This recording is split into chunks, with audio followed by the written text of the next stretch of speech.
Good evening, everyone. I have 7 o'clock and I'm going to call the meeting to order. And the first item for discussion is the proposed 2026 general fund budget. And I think Barry is here to give us all his wisdom and knowledge about budgets. It's vast, I will tell you that. Let's see. All right. Well, good evening, Mayor and Council. Tonight, we're going to go over the 2026 budget for the general fund. The general fund is our main taxing fund and only taxing fund of the city that has a dedicated mill levy. So a lot kind of rides on that. So the agenda for today is we'll review our 2026 assessed valuation that we received from Sedgwick County last June 15th. We'll kind of go over the data review. We'll go over the first draft of the budget. We'll go through department by department within the general fund with an overview of each department and the highlights within each department as well.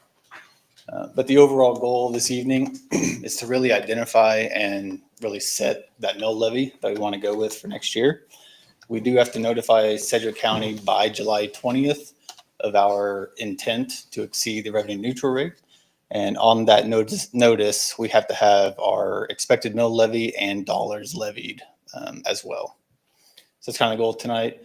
If we don't come to a conclusion on that, we'll have to come back at our council meeting on the 15th to really get that number so we can get that to Sedgwick County by next Friday.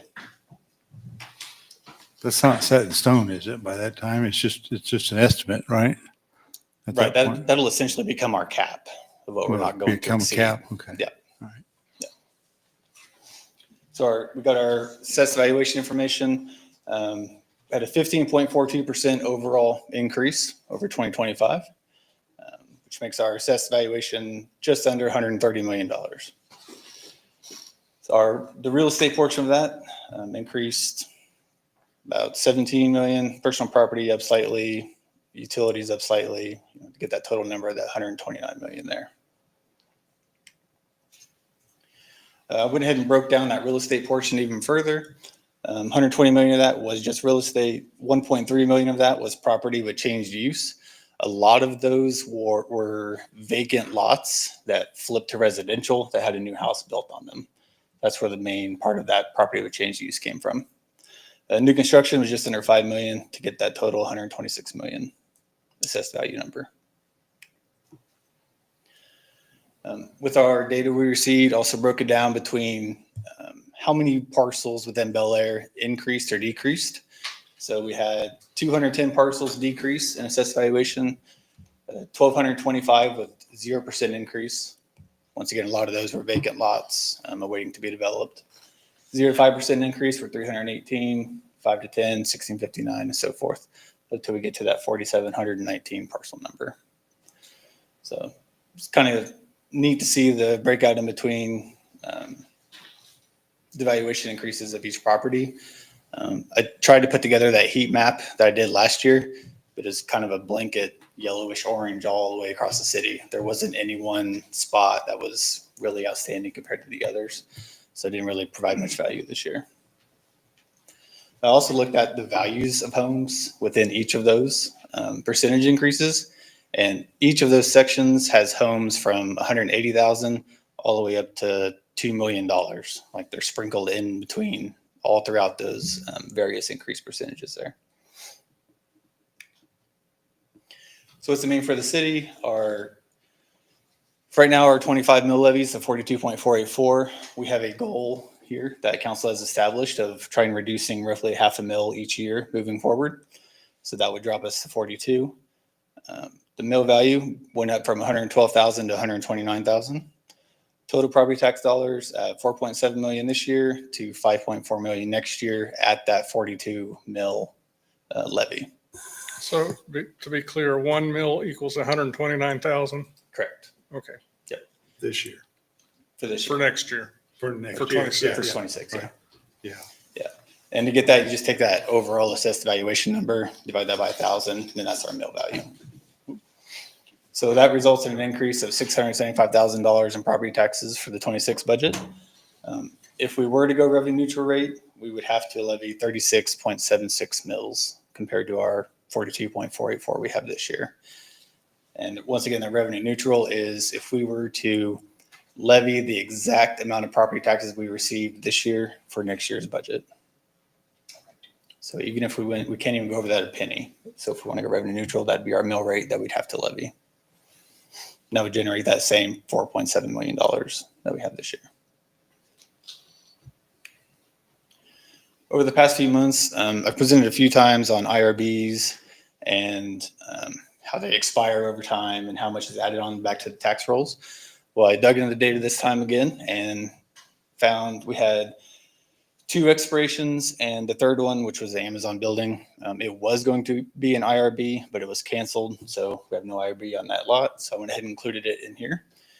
We had a total of $2.3 million of assessed value expiring for next year, which is $96,000 that's placed back onto the tax roll.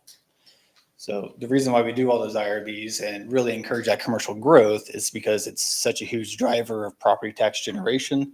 It allows us to absorb some of that to lower the mill levy for the entire community. Because that commercial and industrials assessed at a 25% rate compared to 11.5% rate of residential. So what that comes out to is the mill equivalent of that being added back to the tax roll is 0.741 mills. And just a note here, that Amazon building, it's about 75% complete.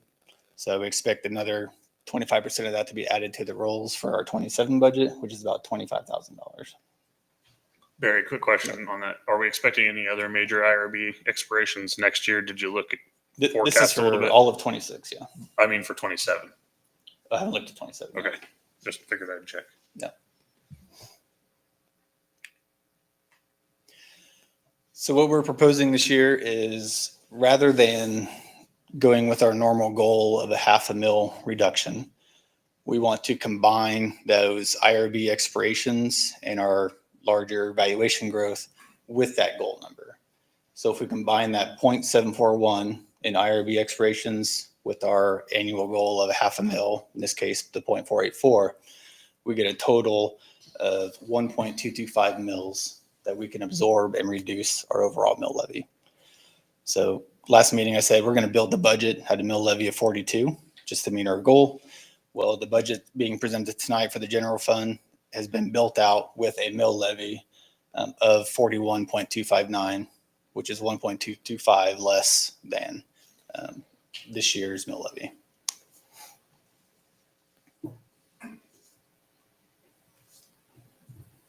So we're returning to the citizens some of that money that as a city, we are gleaning from various factors.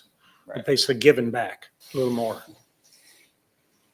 Do we Not- want Well, to, this is all just numbers based upon assessed valuations. You're not giving any money at all. Oh, correct. But there's money coming in that we're using to cause a bigger mill levy delta we're doing, the 1.225. Well, it depends on what we decide on for our budget. Right. If we did this. If we did this, it would That's be what I'm saying. a lower mill levy than if we just assumed that you continued with the growth in assessed values. Right. But it's Easiest way one of the is problems with the whole budgeting and property tax thing is all this focus on assessed values and mill levies. And at the end of the day, it's really the budget. The Right. budget decides whether there's a tax and how much that tax is going to be. Right. Those other things are just ways of spreading the load. And that's all they are. It's just how you spread the load. Yeah, it's not to say that you're going to pay lower taxes Yeah. because the mill levy was I reduced. do not believe that this proposal lowers taxes at all. I think it increases taxes. So all that depends upon the assessed valuation of your property, right? Right. If you were at a 0% increase, yeah, you're going to pay less taxes with this budget because we're reducing the mill levy. Right. If it went up 10%, we're dropping the mill levy roughly 1%. So you're going to have a 9% increase rather than 10%, essentially. another way I've heard it said is the decision is whether or not the city wants to capture all the growth that's happened with the valuation in their new budget, right? That's our decision. Do we want to play that into our budget or not? Sure. Right.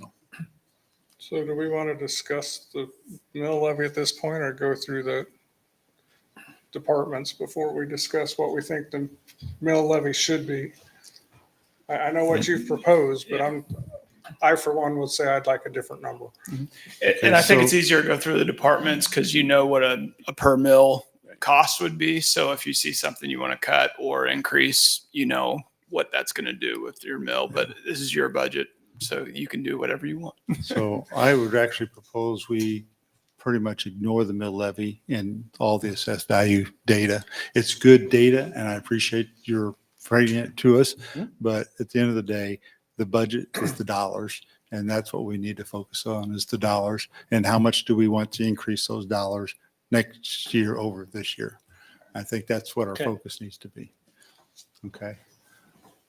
Or not, increase or not. Right, right. Yeah, that's the discussion. So, and I want to hear Barry's presentation because I don't know that I agree with it. I don't know that I disagree with it. I just haven't digested it yet. So, Let's do it. So it's just a quick recap of our assessed valuation over time. The blue bars are our total assessed value. The orange line is the percentage increase or decrease or percentage increase each year. So there's our trend line of our overall mill levy from 2018 to 2026 estimated or what's being proposed tonight at the 41.259. So if we do adopt that from 21, we've decreased the mill levy about 10.3%, which I'm not sure of another city around us that could say that out loud, but it's a good thing to have. So overall for general fund revenues, 54% of that is our property taxes. 22% is our sales tax. We are dependent upon that 1% local option sales tax from Sedgwick County. Once again, how that's calculated is based upon population and total taxes levied. It goes through a whole formula, and we get a portion of that based upon those numbers. Franchise fees are about 16%, the other 10%. Motor vehicle taxes, fines and fees, building permits, rec revenues, all those other ones. I don't have all the line items in the presentation, so if you have any questions on those, just holler. These just focusing on those department recaps. So we'll start out with the city manager's division.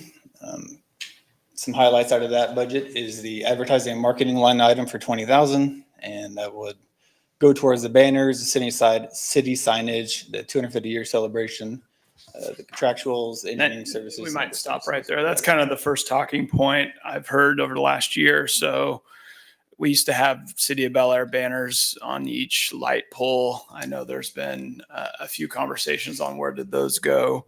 I know there's been some conversation on, we are a Purple Heart City. Those little entrance signs, that's the perfect spot. You want to put a Purple Heart little placard, but it's kind of too full right now to put one on there. So we would have to invest some money in that if you wanted to. There's no taking away our Purple Heart status, but we can't really show it without new signage. And then I know there's been a few pushes to have some sort of celebration for the 250 year celebration. And that's kind of in my budget because it was in Ty's budget and it just kind of thrown in there. So a little discussion point on that. Do we want to keep that around $20,000? This year, I think we'll have some of that marketing budget. If we wanted to look at banners, even American flags, we can go 2 for 1, 250 year celebration plus American flags. But that's kind of what I've been hearing over the past year. And I note what we want to do with some of that money. yeah, I think that's probably a reasonable amount of money. I don't really know the details about how that breaks out, but I've heard people want to do the banners, get the banners back and start doing that. A 250 year celebration. I think that in the big picture that needs to be more done with more donations, contributions, but that needs to be something that we need to get a team together to start working it. I put something in the mayor's corner about that here last Bel Aire Breeze. And so we'll probably just need to get the word out on that one a little more so we get some people to help with that. And I'm not saying people to contribute, but more people spend time on planning and then we can start looking at what is our plan and then we can go and ask for contributions. But that's just kind of my thought. But anyway, Are we gonna have to get more holders for the banners if we do this? That's- And is KG&E or whoever's in charge of those poles now willing to let us do that? Yeah, and that's where Marty.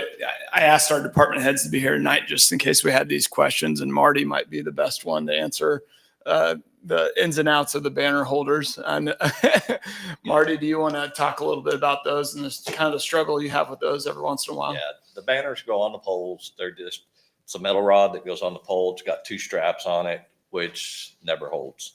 And once the strap gets loose, if we're not right on top of it, start shaking it. That's how all your flags disappear. They start shredding or they just go away. People pick them up, you never see them again. So basically, the majority of them are gone right now, and we haven't replaced them because of that. So if you guys would like that, we need to look at different ways of binding them to the poles. So I don't know the right answer to that because I don't think they allow you to strap them to the poles or actually fix them to the poles. Yeah, they don't like nails in the poles. Yeah.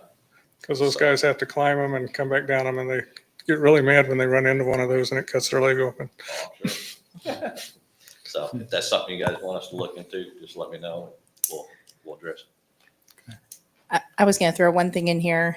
I don't feel strongly too much, but a few years ago when we started replacing all the signs with the Bel Aire on the street signs, Yeah. I received a couple of complaints that said, why are we wasting our money changing all the street signs, doing that? My concern, kind of like with the Purple Heart thing, was you put it up and it looks really nice. And then the maintenance on it, it looks really not nice and you shouldn't have done it in the first place. So I guess my only pushback is, what do we want Public Works to spend their time on? So that's all. just an FYI on the street signs, there was a federal requirement. We had to replace all of our street signs because the letters were too small. They didn't meet, didn't meet the standard. So we didn't really like that idea, but we had to do it. And we just piecemealed it out year over years. Yeah. I think we're done with that project now, aren't we? Do you know, Ted? I believe so. Okay. We do have a few more to do? Okay. All right. Very good. But, okay. I have one idea. So I know when we put in the larger corner signs, the Bel Aire ones, we got donations from companies to help do that. I wonder if it might be something worth asking the chamber or asking the business community. Are you interested in this? Like us updating our Bel Aire flag signs? And if so, would you be interested in donating to help that happen? I think it'd be worth asking the business community. I don't know what their answer would be, but I think it's worth asking. And I have been talking to the Lions, and they're more than willing, either banners and I'm sure signs as well. But they're our go-to organization. But we can also reach out to other businesses and those types of people. Yeah, I think that's a good idea. I think those are the kind of things that businesses will support and will help us with. I don't know where that puts Barry on his budget, but You want to keep $20,000 there as a placeholder, or? I'd say we Maybe keep it change as a that. Probably a good placeholder and it'd idea. be a pleasant surprise if we don't have to spend it. And that's kind of how we've been Maybe a good operating windfall on it. over the last 2 years. I think we still have, but all the marketing budget in this year. So if maybe Marty finds a great banner, I'll bring a proposal to you, banner holder, I guess, or something like that. But it allows a little flexibility if something comes up like that. Okay. Makes sense. And the only other major item in the city manager division was the engineering and legal services. We have these budgeted. We're not sure if we'll use all of these or not. Once again, it's just kind of a placeholder just in case. For those. the engineering services, is that related to the wood line or is that just general It's engineering services? Related to Woodlawn, if there's any type of carryover, we should have most of it spent at the end of this year, but Oh, we we're were gonna spend a lot worried. more, but- We know there might be some other engineering work that might have to happen, and it's best to be prepared. Yeah, well, thank you. We'll move on to the engineering division. This is the first time engineering's been broken out all on its own.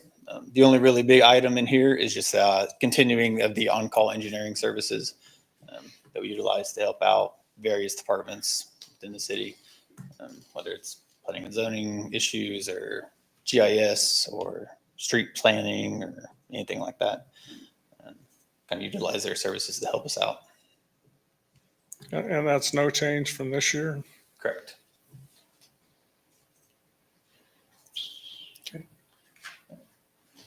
For the finance division, once again, first time it's been broke out on its own. I don't have any requests for this year. My only request would have been new software, but that present's already been given. So what are these look like budget exports at the bottom of the, Yep, at the so that's bottom of the these slides? total personnel, total commodities, contractuals, and capital project costs for this particular division. Okay, so back up one slide, please. What was that cost? That our engineering personnel plus commodities and contractuals, capital projects. Okay. I just want to understand what we're looking at here because you say MCLA Engineering Services and you get $273,000 That encompasses everything. budget within the- below. Okay, all right, thank you. Governing body division. Really, the only thing in here that we need to decide upon is the chamber contribution for 26. Doesn't necessarily have to be tonight. We can kind of utilize this as the banners, as a placeholder. We can discuss this as we move on through the budget. But that's one item that. I still want to see the chamber become self-supporting, and I'd like to drop that amount, at least down to 10,000 would be mine, something. Yeah, I'd agree.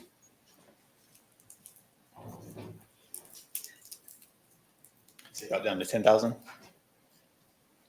I would tend to agree with that. I think we cut it Agree. from 20 to 15. I think kind of marching it down a little bit every year makes sense.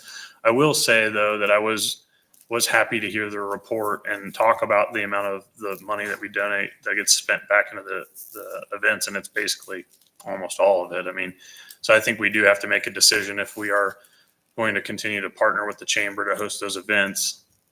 We kind of have to understand that the amount that they can spend on those events is probably somewhat equivalent to what we're willing to support as both a member and a partner. But I would tend to agree. I would like to see that go down. I don't know if it needs to go 5,000 or just 2,500 just for a sort of a behavior that we're continuing to pass. But I just figured I'd make that comment. They told us at their last report that they had spent roughly the amount that we had donated last year. So obviously we can't expect them to, eat that cost above what the cost of the events are. So just wanted to make that comment too. Well, that comes to the question then, whose event is it? I guess, no matter how you look at it, it benefits Bel Aire, but I'm not sure what I'm saying right at the moment. Ted, can you tell, what is the chamber, do they have a staff person? If I'm remembering right, they have an executive director that they pay $15,000 a year. Is that correct, or am I misremembering that? I'm not sure on the exact salary. I know she's pretty part-time. I think it's in that ballpark. And that's part of the reason why we have that amount was we were trying to help them get somebody hired. But part of the point of getting somebody hired was, I think, to help them become more self-sufficient. It's kind of a circle.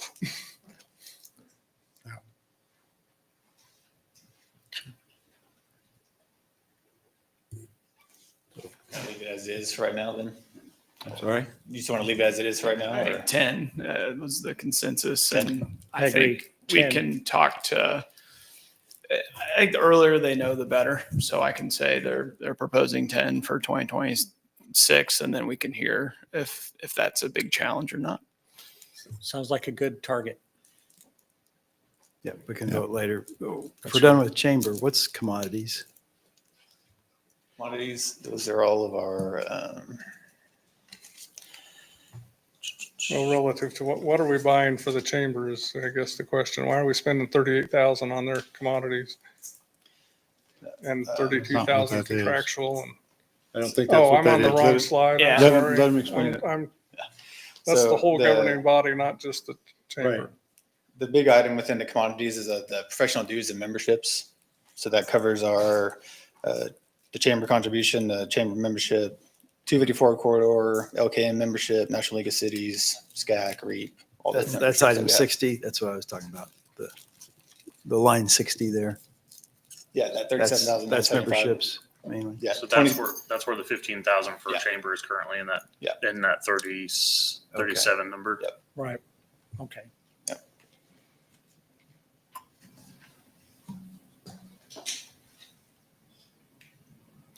All right, next is our Human Resources Division, which also houses our communications.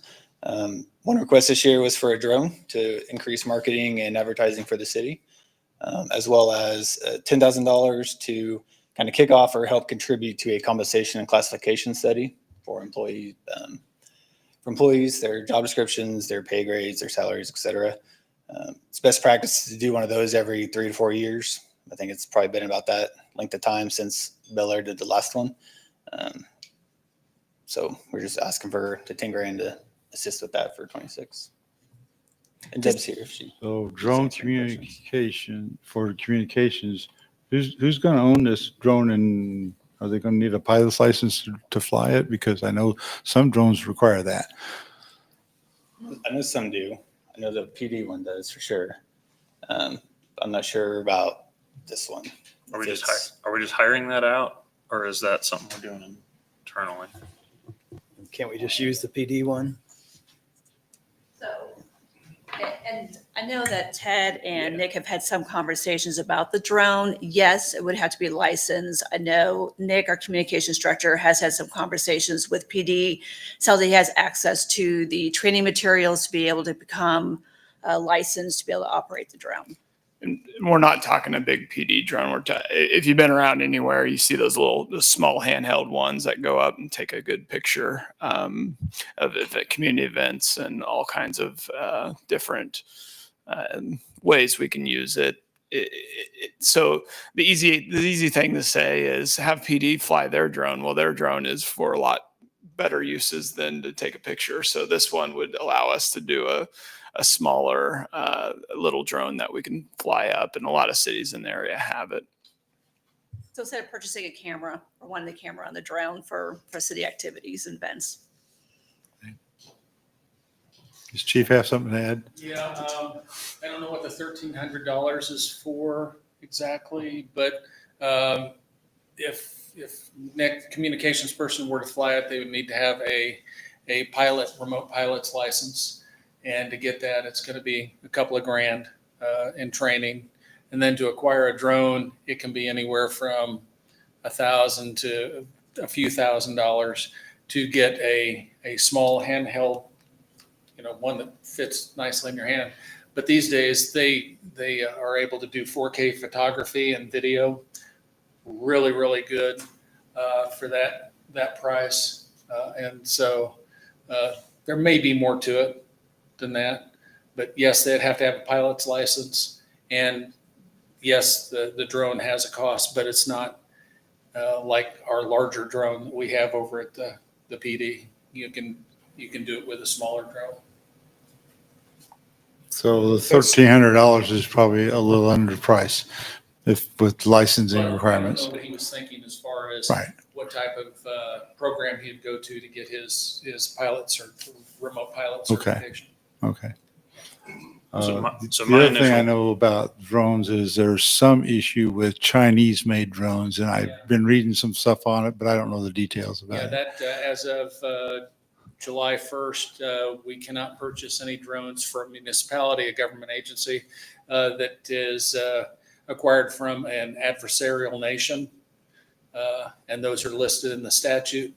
I think we'll get to that later, Okay. maybe.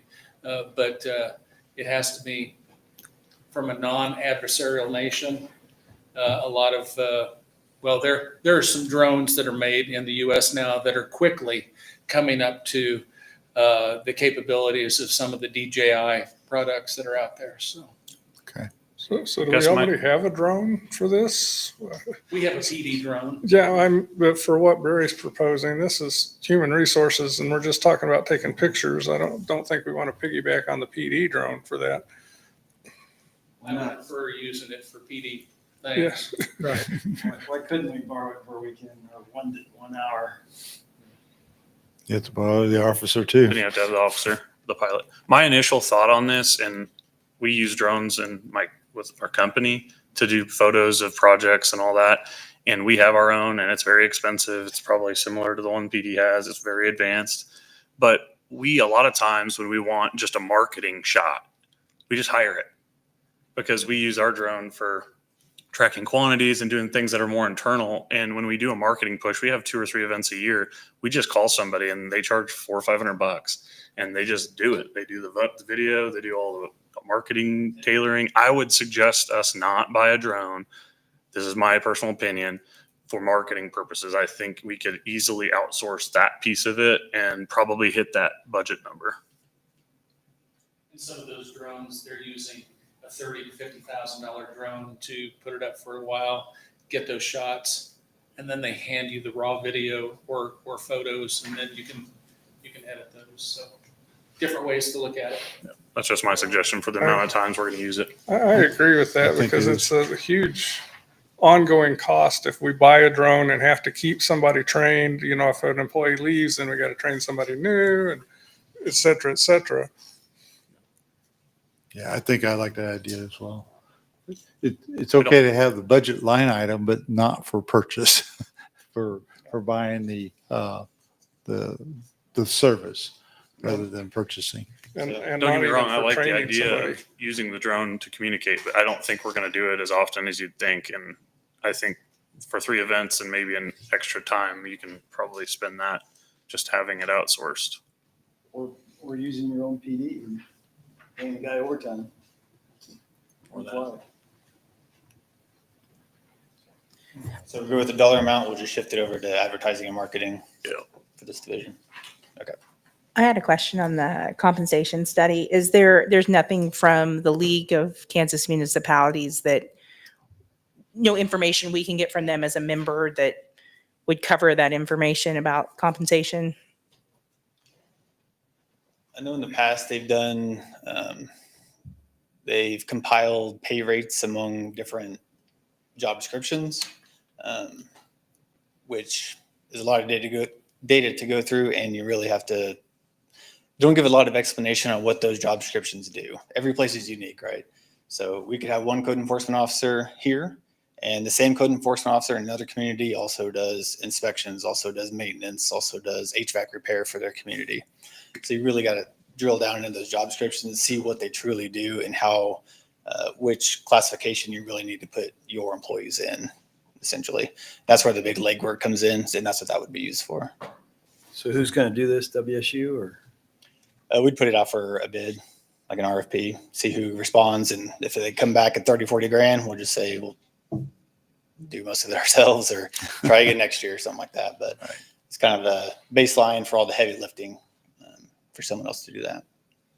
And I think, great, and Councilmember David, I imagine, I don't know if you were here or not last time we kind of did a big study and we found our police officers were pretty underpaid and we bolstered them up to kind of keep that retention. And from what I'm hearing and what the market's doing is everyone's coming up on us. So we just want to make sure, I think there's 2 elements to this type of thing. Is one, you got to have a good culture, a good leadership team, but 2, you also have to be somewhere competitive in the marketplace. And what this money does is make sure either we are or what type of work we need to do to be in that marketplace. Because I don't think employees leave for money, but I think it's a big factor when the cultures are the same. So I think that depends on how much money. But is there any possibility we could, kind of like the League of Municipalities, we could get the Sedgwick County cities to get together and do this study for everybody at once?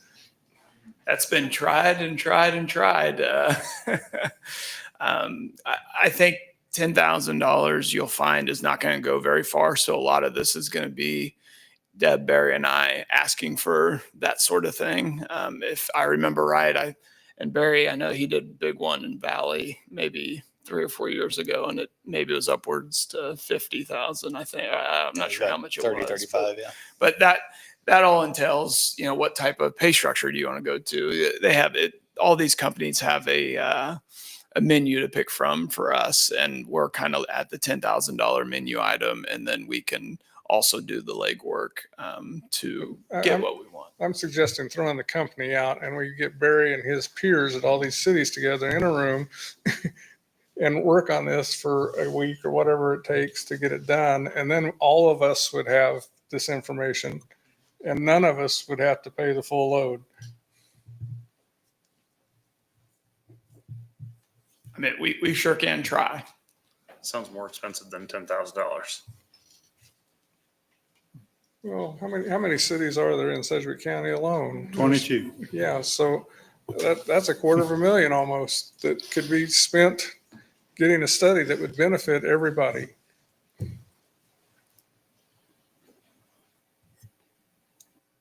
It's like negotiating the rates with your competition. It seems like probably not a good idea, but that's just my comment on I it. think it's a very complicated process. I think we'd be remiss to, I think we find out that will be very difficult to do. I understand our job descriptions are different. And I don't know how you do that, but I would think for that kind of money, you could put together a decent plan. If we can try and gather as much data as we can and go at it that way. It's Great. just very time I consuming. do have a quick question for Ted and Barry. Do you think our new ERP system will make that process easier for you guys? Is there any silver lining to that piece of the process for you or no?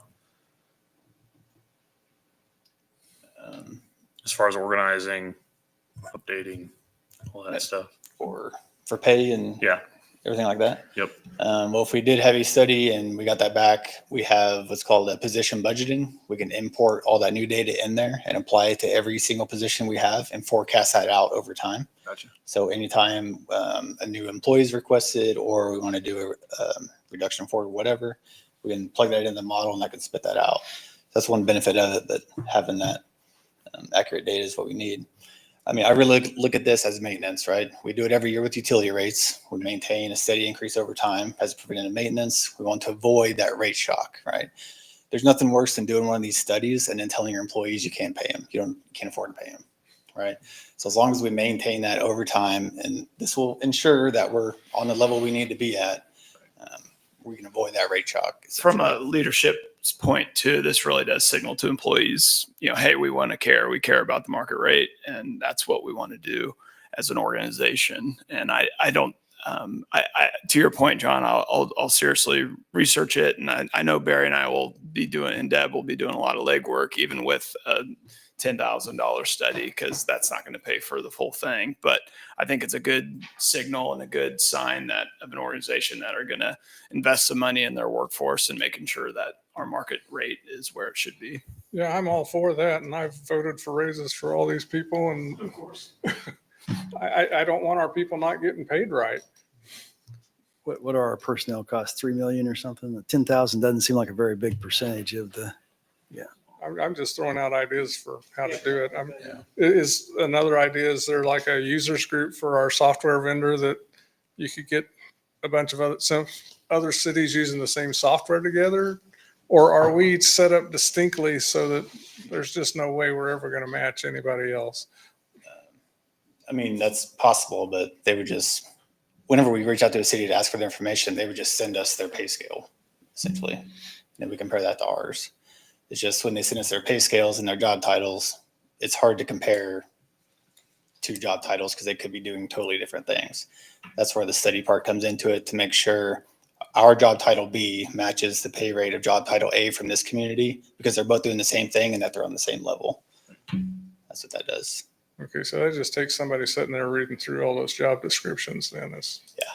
That's Pretty why much. we want to contract that part out, honestly. You don't want to read all that? Well, And a lot of what the 10,000 does is that expert that's already read 20 different cities can just sit in a room with us and say, here. Instead, it's basically a time saver. Okay, I'm just shooting ideas out. Yeah. If you shoot them all down, that's. I'll shoot them down. They're great ideas. It's just hard to do that 100% on our own. I mean, when other cities do these pay studies, I get emails all the time from these contractors. Hey, send us your pay scale and your job descriptions. We'll give you a free copy of this when it's done. Well, they'll send us a brief copy of their new pay scale with job titles and pay ranges, but that's it. But I mean, they have most of the data already with the job descriptions and everything. It's just hiring them on, getting access to that data, and then letting them compare that to ours to see where we fall. Okay, we spent a long time on $1,300. Very important one there. I should say that. It's 10,000. I know. I was being totally facetious there, but Move on to the legal division. Once again, first time this one's been broken out. The main item in here is the contracted legal services on an annual basis. This is the same number, roughly a little higher than what we have currently in this year. But this is for all the additional services we require when it comes to updating city policy or handbooks or water code, for example. Some of the assistance we have when it comes to those items. How do you decide to break out Woodlawn legal separate from this legal? This is more of a general city usage topic. The other one's dedicated to that, just so I know where everything's at in that one line, and it kind of helps tracking with that as well. But I like to break that out, and this will be for the general legal services of the city.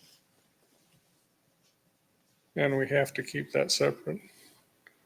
You The better. Woodlawn costs from anything else. You better. For the data collection later, yeah, it's a lot easier to keep it separate.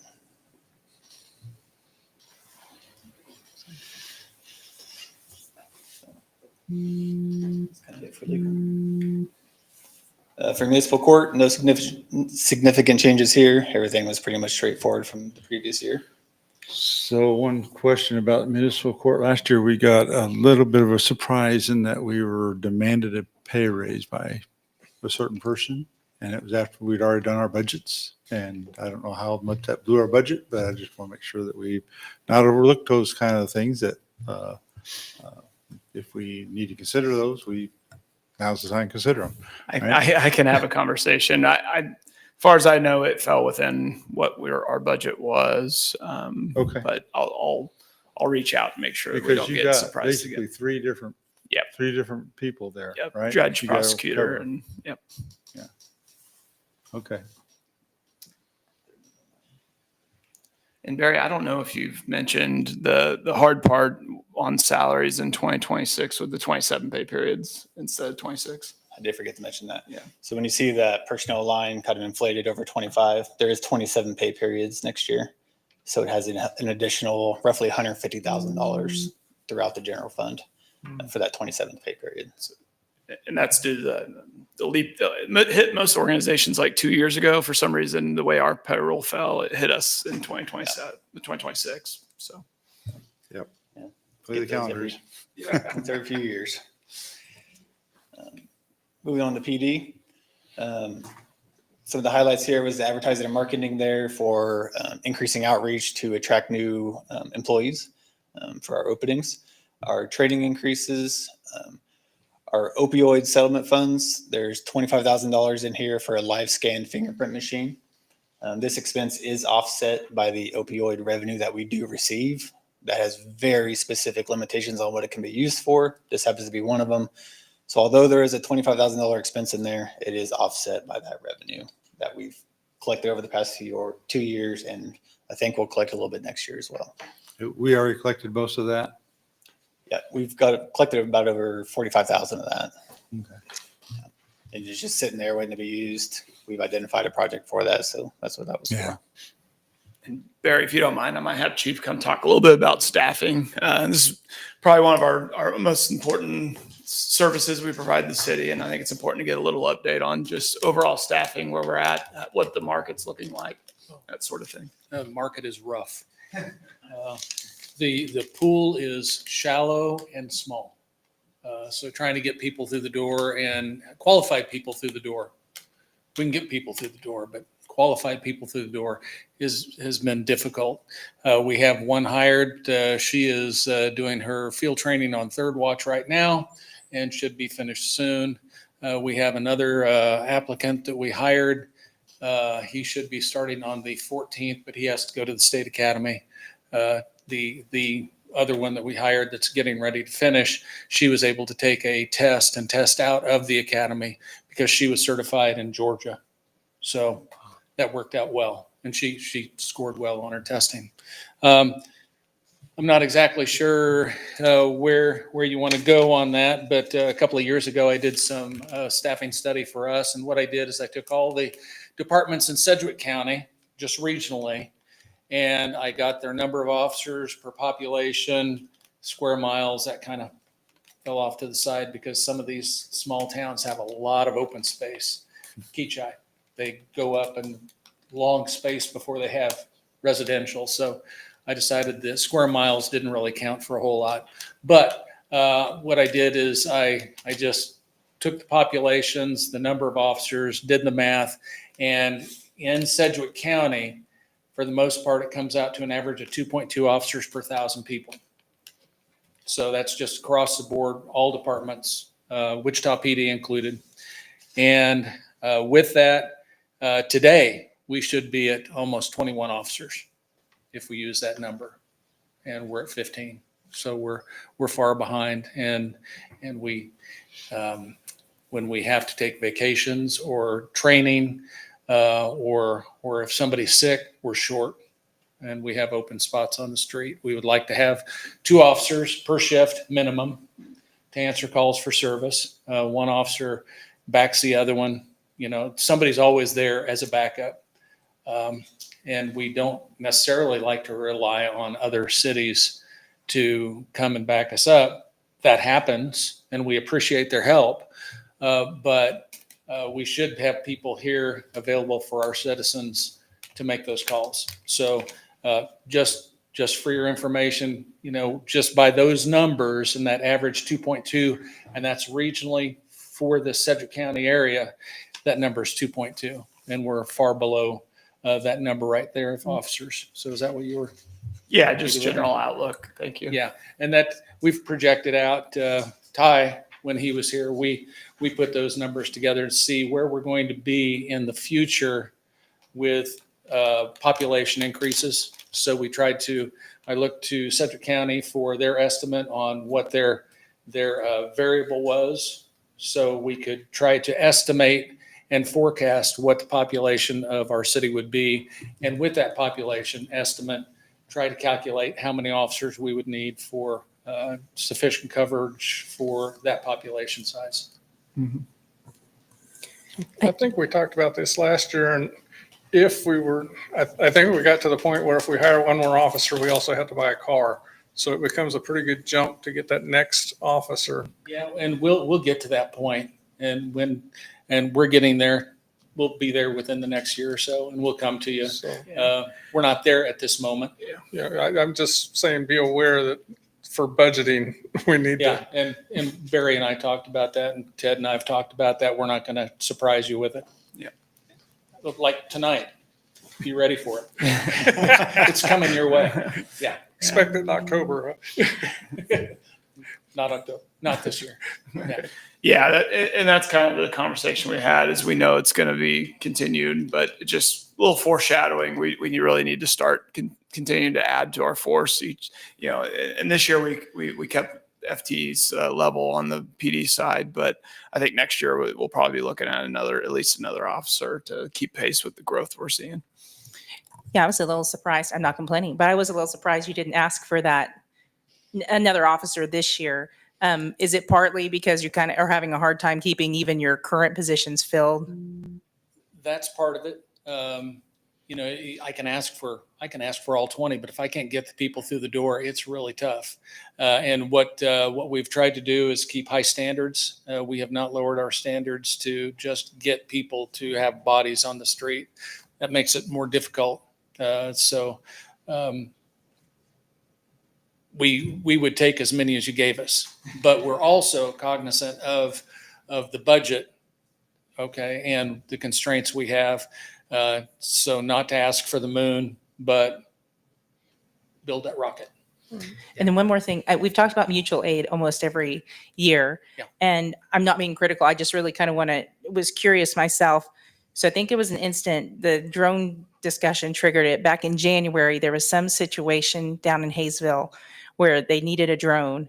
And I think it was a Bel Aire officer that took a drone down there. So to the resident that says, why is our little town driving to the other side of the county through Wichita to loan a drone and be gone all that time? Can you kind of explain that? Sure.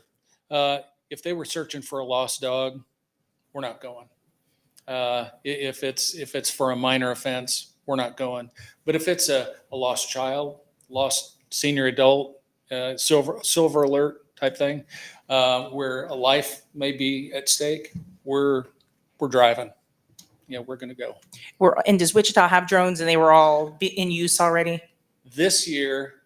Last year, they put a number of officers through drone training, remote pilot training, and they acquired a fleet of drones. So between the time that we spoke last time and now, they now have a fleet of drones where they didn't then. Thanks. And like you said, they would do the same for us in return if we the ask. roles were flipped.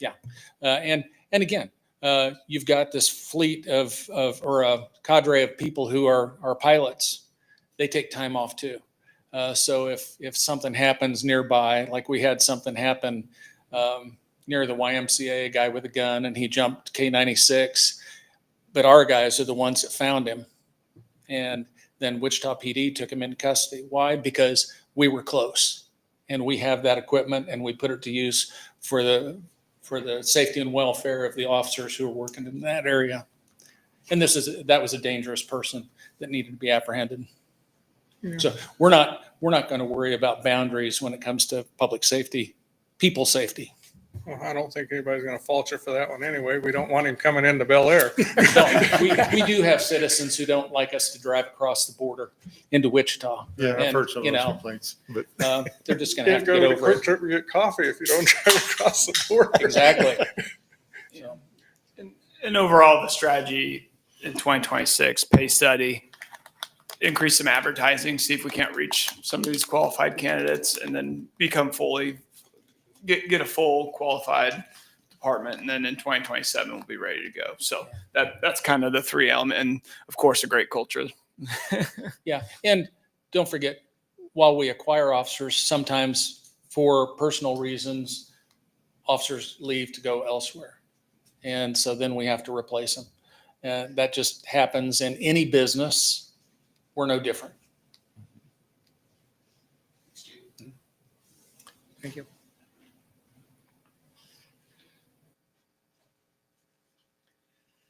So when we had our department head budget discussions with Chief, he also did request a drone. It's still in the budget, just not in your department. We're going to present that with the equipment replacement plan next August. Since our equipment we had, we're just on a replacement schedule with that. So it'll come out of those reserve funds rather than the operating funds. And to address that, ours is a DJI drone. So under this new state statute, if we need parts for that, if it gets damaged, crashes, hard landing, something, and we have to get parts, we actually have to apply to the state for permission to go buy the parts. What we'd like to do, because it's 4 years old now, 5 years old. What we would like to do is get a new drone that's domestically made. We can have this one, it can end a life out. If it has a serious problem with a motherboard or something like that, it just gets phased out, and then we'll have a new domestically made drone with the same capabilities without the problems of having one made in a adversarial country.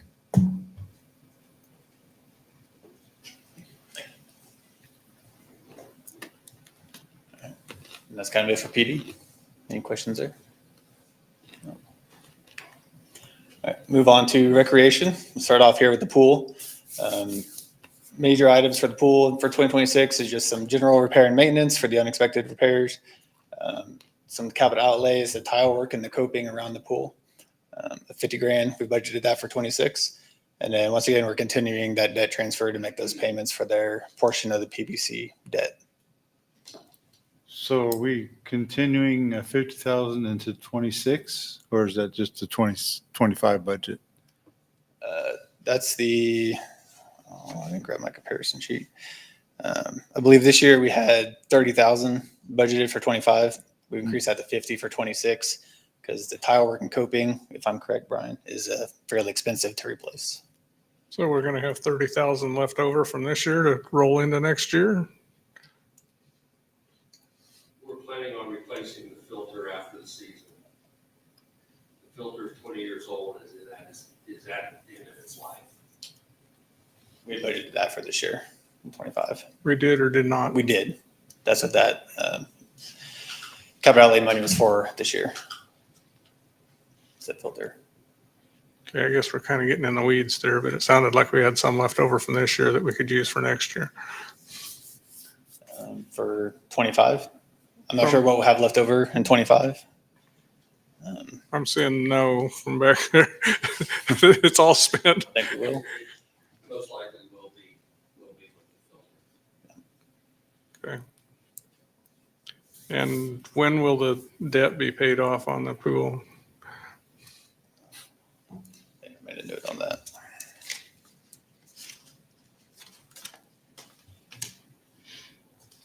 We spend an awful lot of money on that pool to keep our residents, a few residents happy. Yeah, there's no money in pools. You lose on them all the time. 28. I'd like to say 28, could be 32, but I'd like to say 28 is our last We'd payment. like to hear you say 28 too, but we really want to know the facts. I really want to hear 26. No later than 30. Not Can we 26. negotiate on this? You Okay. did not find a date. No, I didn't have it on. All right. So Okay. just not spend a lot of time on It'll that. be a few more years. Yeah.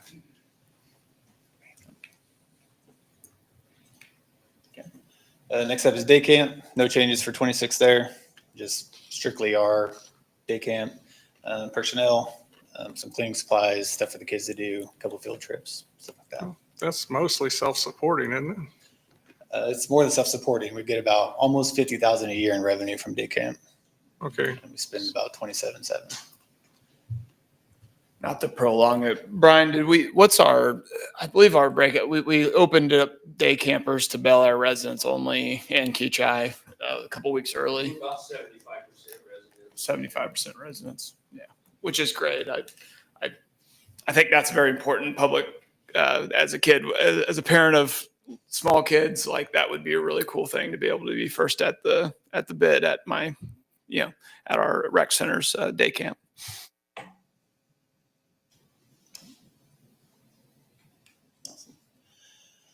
Next up is the recreation division. You'll notice on the personnel, the part-time wages line looks like it went up. It's because we moved the instructors line item that we would pay contractually last year up to that part-time line because we're going to start paying them through payroll to make that a more efficient, easier process. I think Deb can speak on that as well. Other items is capital outlay, get a new mower, some baseball field improvements, some kind of outdoor sports area, some kind of play area, and the walking trail improvements there around the rec center. Those kind of things we have identified and highlighted. So I want to get your feedback on those. So you had some problems with your grass in in the ball fields. So is this going to cover getting those repairs? Well, we're working on that right now, so we hope to have part of it repaired this year. Wish we would get getting 5 inches of rain at the time.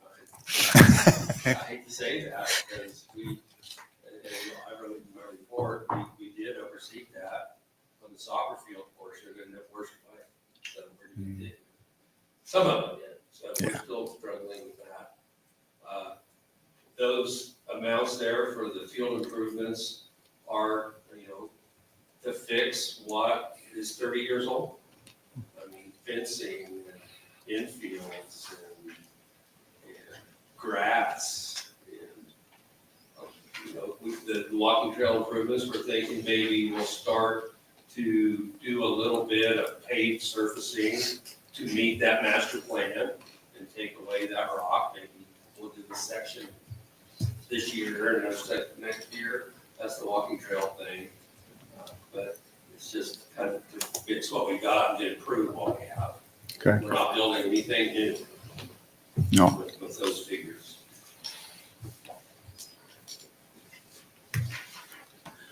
Yeah, personally, I like this approach because I think there needs to be a larger discussion on what master plan might move forward or what our community might want. But I think this is a good thing to get us by for another year and maybe give us some time to have a deeper discussion on maybe the ultimate, what an ultimate master plan might look like. But also, I don't want to short you. I mean, if you think that redoing some of those soccer fields is going to take some more, is this 30,000 going to be enough to kind of, I know you can kind of move around priorities a little bit if you need to.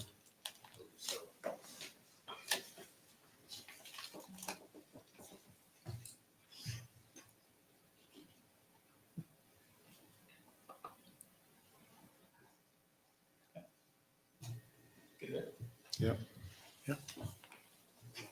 Senior services, no significant changes here. We did break this out into its own division as well to get a better idea of the total cost of our senior services that we provide. In years past, we would budget the $18,000 in grant revenue that we would receive as the personnel costs for senior services. But now that we're budgeting out the true costs, when we send those reports to Sedgwick County and really show them how much we're actually spending to provide the great senior services we do provide. Sarah does a tremendous job with this. She goes above and beyond. It'll make us better qualified to hit that next level of senior center funding, which jumps from 18 to 36, I believe, is that next level of funding. So I think this will be a better visual tool for the county for when we submit for those grants to show them this is our true cost. So how quick are you going to be submitting that? Because they're working their budget right now as well. Yeah, it'd have to be a 27 thing. We're going to have we just submitted our budget for next year, so it'll be the 28 one. But this will establish that baseline of the true costs of everything that Sarah does. So along those lines, there are certain requirements for that 18,000 that you got to do. Have we actually gone and cost out those particular requirements that we see if their 18,000 even pays for the requirements that we're doing to meet? A lot of that is just personnel time from Sarah. But the requirements they're looking at is how many activities we have, how many are educational, how many events do we have, how many card games do we do every month, everything like that. And Sarah's already exceeding those numbers for the funding level we're at. So as long as we continue to maybe bump those up just a little bit more, that's going to make a great argument to double our aging grant from Sedgwick County. So this will help with that. The land development fund, this is where we pay those remaining special assessments out of for the parcels of land that the city still owns. That's $79,000 a year roughly. $42,000 of that will expire at the end of 26. So for the 27 budget, we already have $42,000 that has had a dedicated payment source for the last several years that we can just cut out and just absorb that. All the land and geo debt transfers occur from this fund. So that's why there's 2.1 million in transfers. This covers all the land debt and all the city portions of the geo bond projects that we have. So for parks, the only highlight here is just maintaining that 75,000. Before you go forward, land debt, 1.2 million. 1.157. Yeah. I feel like an obligation every time we do a Bel Aire budget, we have to say that number because that's a large number that we do, and it's going to come off in 2034, and that's going to be a great day. So. So once again, when we talk about, I know the mill levy is not an arbitrary number, but 9.8 of those mills is straight debt, land debt only. So when you think about a city our size operating on roughly 33 mills worth of property tax revenue, we operate pretty efficiently. I'll say that. We'll jump over to parks. Everything's pretty standard here.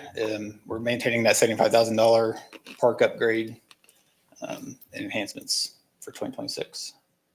I don't know if Brian, Marty, want to speak on that at all, or if you guys have any questions on that.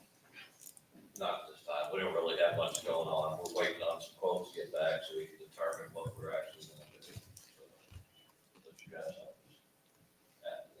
know. We're looking at the playground at the rec center right now and Brook Hauser Park, money that we have budgeted for this year to see what we can do there.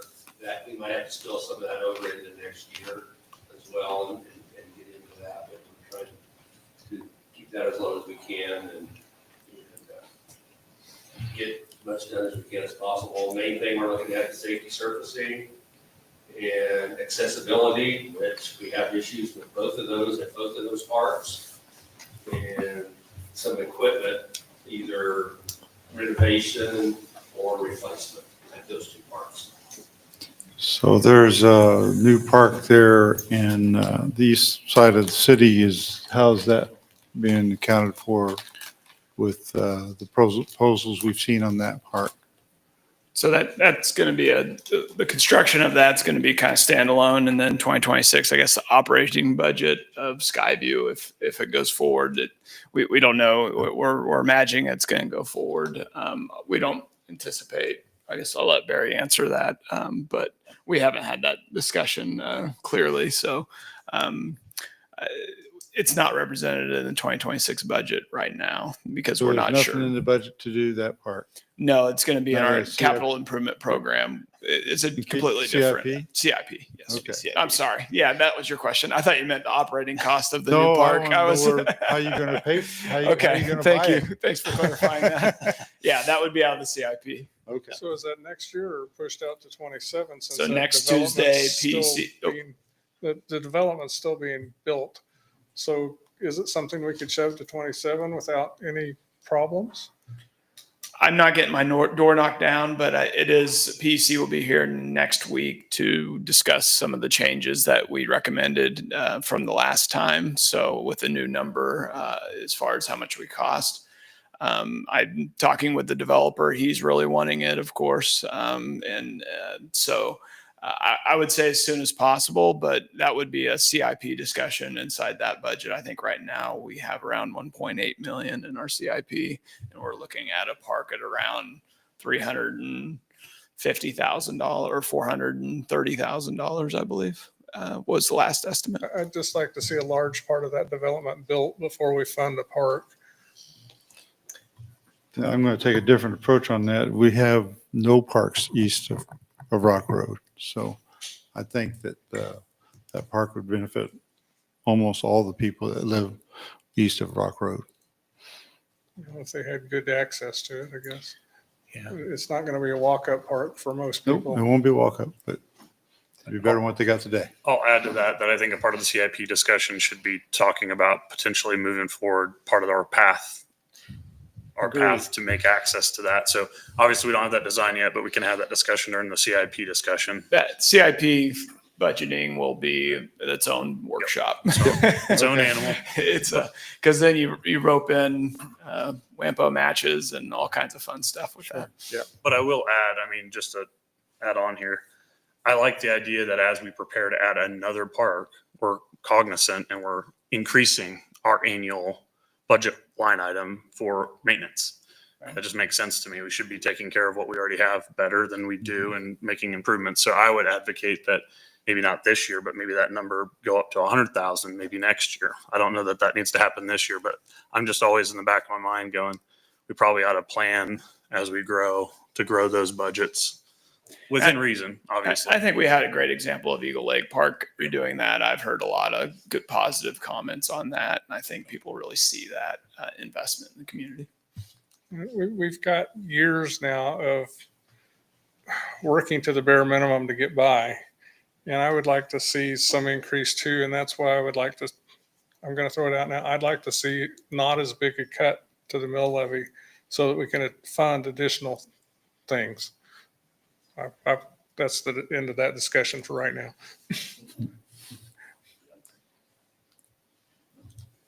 Very good. And we'll touch on the CIP a little bit at the August workshop. But then if we need to have another discussion, the CIP is a living, breathing document. We can update it and change it. You know, it's very active throughout the year. Projects come up, they fade away. You know, it's something we can adjust at any point. Yeah, we can shift things around, but you've told us that we have a limit. Once we establish the amount of money we want to tax, CIP, we cannot increase that. Right. That's for the general fund.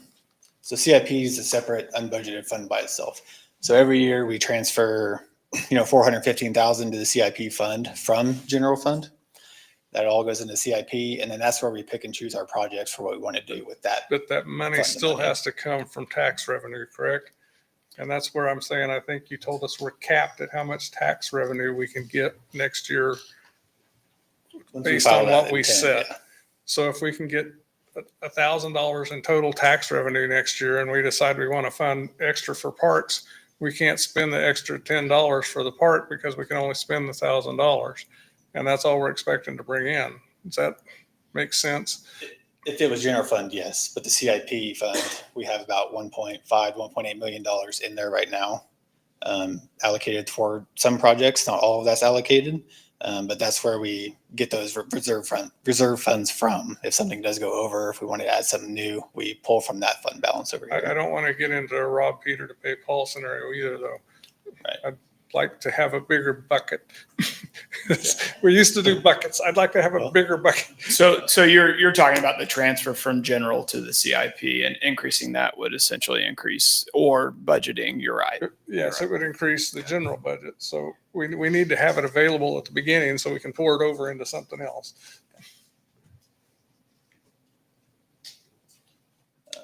Which brings us to planning and zoning. The major highlight here was just a zoning code update.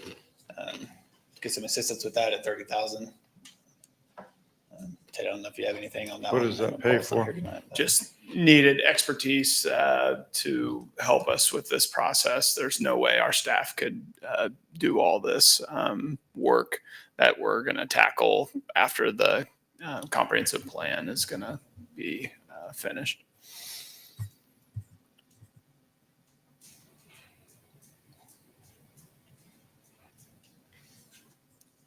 This will be something presented through some sort of work order or RFP process that you'll be able to see what the contractor would do for us for the updating our code. And that includes building codes and zoning codes.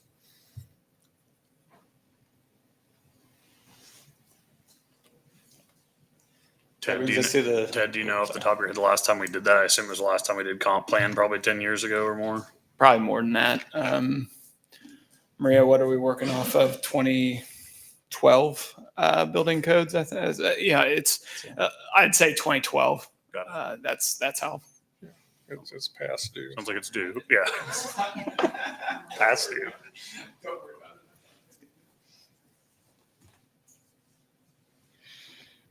it. And if we had some of the new updates, we wouldn't have had some of the discussions we had about some of those lot splits and You may have had those anyway.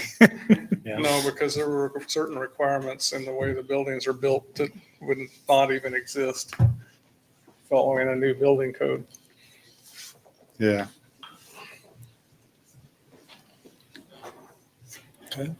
that brings us to our last division within general fund, which is this used to be the non-departmental department in the previous budgets. We've kind of switched that around now. This is the facilities budget for the general fund, which is City Hall.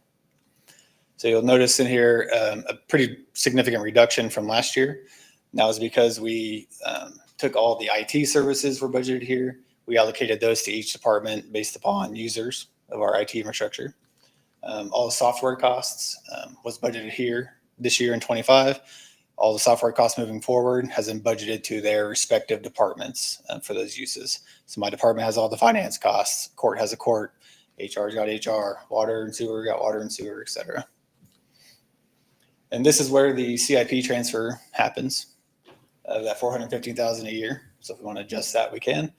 We also do the $100,000 transfer to equipment reserve and the $850,000 transfer to our streets fund for our streets improvement program.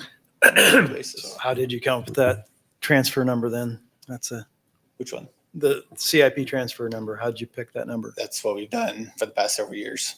Oh, That 415.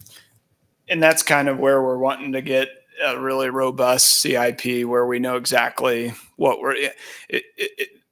so once we kind of set the street budget around $1 million a year, we're kind of in that what we think we need to do years for CIPs though, meaning whatever we kind of have left or what we feel needs to happen, we throw in that. We don't have a direct number. It might be $1 million to tell you the truth if we look at all our facilities and say, hey, we need a new rec center in 5 years however we do it. But that's just one of those things where we're not gonna, say $1 million if we don't know for sure, but that's on ourselves as an organization to plan out the next 10 years in our CIP and find out that number. But really, this number is just a placeholder that seems to work over the last 3 or 4 years. That sounds bad, but that's kind of where we're at with our budget and the way the CIP is. I got to ask you again, Ted. Utilities are in here. Do we know what's happened with the question, what's happened with our utility costs for City Hall? Haven't done that report yet, John. I'm sorry. I'll get someone on it. And I think we'll be discussing that type of analysis and the staffing levels that we have to perform that. Not that I couldn't drop everything and do it in an afternoon. It's just the building and maintenance piece we might be discussing in the water and sewer and public works side of things in next month. Just wondering if you could show the electric and gas bills from last year versus this year or the year before, actually. Barry could probably do that just on a macro level, I guess. Yeah, because that's the real question. Did we save money or did we argue over something that didn't make a difference? Okay. Barry could probably pull that pretty quick. Okay. If you're not looking for specifics, I don't care how many kilowatt hours. There you go. That's the type of report I thought you were I look wanting. at my electric bill and I see that's half what it was the year before. I know I made a good decision.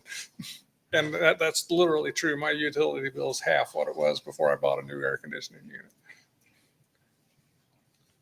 Barry, same question for the street improvements fund transfer. Is that number, we believe we're going to fund our 5-year plan for what we would like to bite off next year? That's where that's coming from. That's the number I told Luke from that designs the plan. Each year you can count on that because we had to, I guess 3 years ago, we had to say, what number do you think I can count on? And that was the number. Got it. Okay, so is this place talk about the mill levy again? Because this is where I'd like to see some more money spent is on the street improvements and probably on the capital reserves that we build up. And if we went with 1 mill instead of the 1.2 whatever mills it is, I think that would give us about another $200,000. Yeah, I think we're talking the wrong direction. I think the numbers are too high. We need to look at lower numbers, Lower numbers for what? overall budget. Yeah. We're looking at 5.3 million, if I remember seeing, is that correct? Total on the ad valorem budget section? The increase Yeah. is What was it? 46. That was a 15% increase, whatever. Oh, 15.43% increase. Yeah. No, it wasn't that much. So at the, There it is. The budget is Proposed. 5.459746. Up from Already taxed 4,784. dollars right there. Yeah. So that's about 350,000 higher than it should be. If you drop that much, you're going to be skinning every department to get there. We've got to be able to pay for the increase in cost of goods, the increase in And salaries. that's where that is. That's where that is. Yeah, so just comparing the two, it's about that 600,000, 675, yeah. Yeah, somewhere in there, 700,000. Right. Yeah. Over last year's total.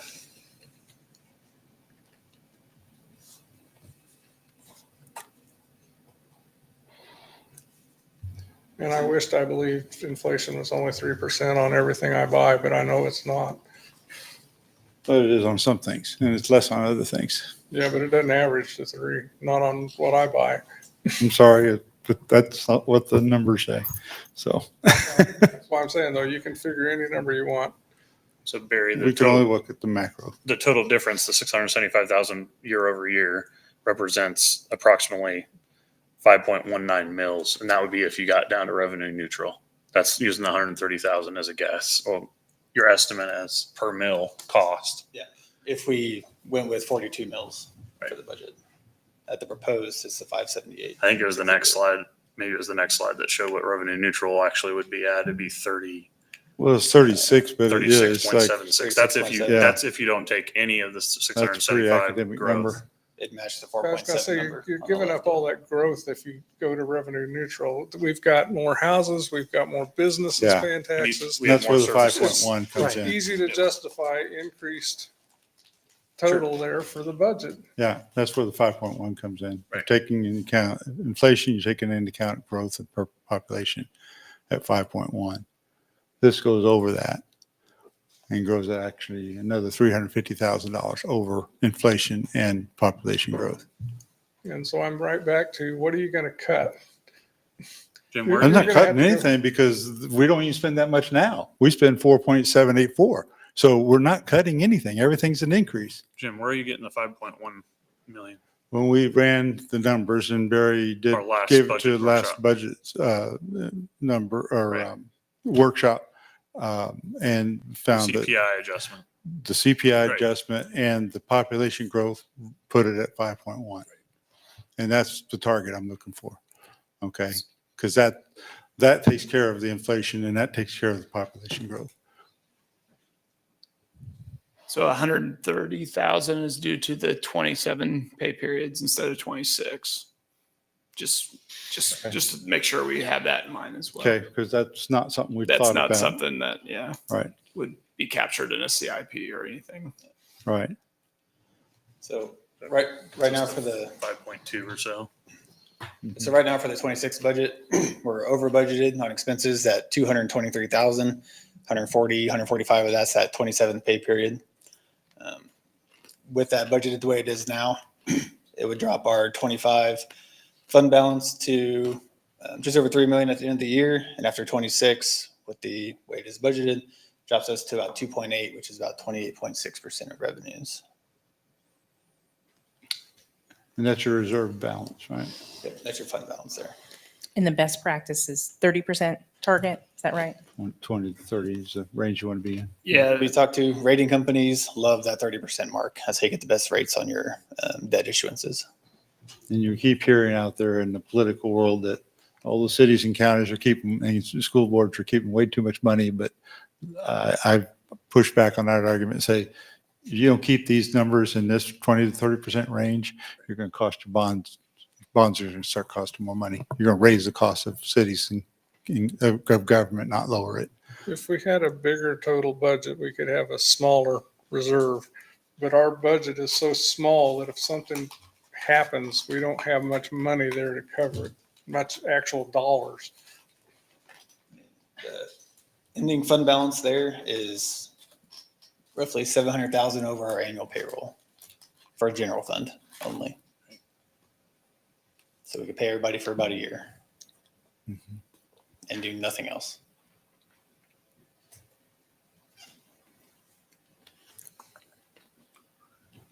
Just something to keep in mind.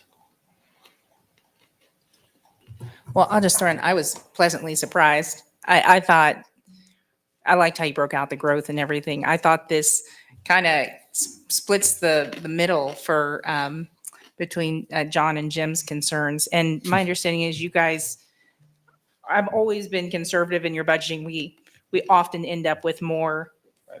than we need and we can, move around where we need to. Would you agree with that? Mhm. Yeah.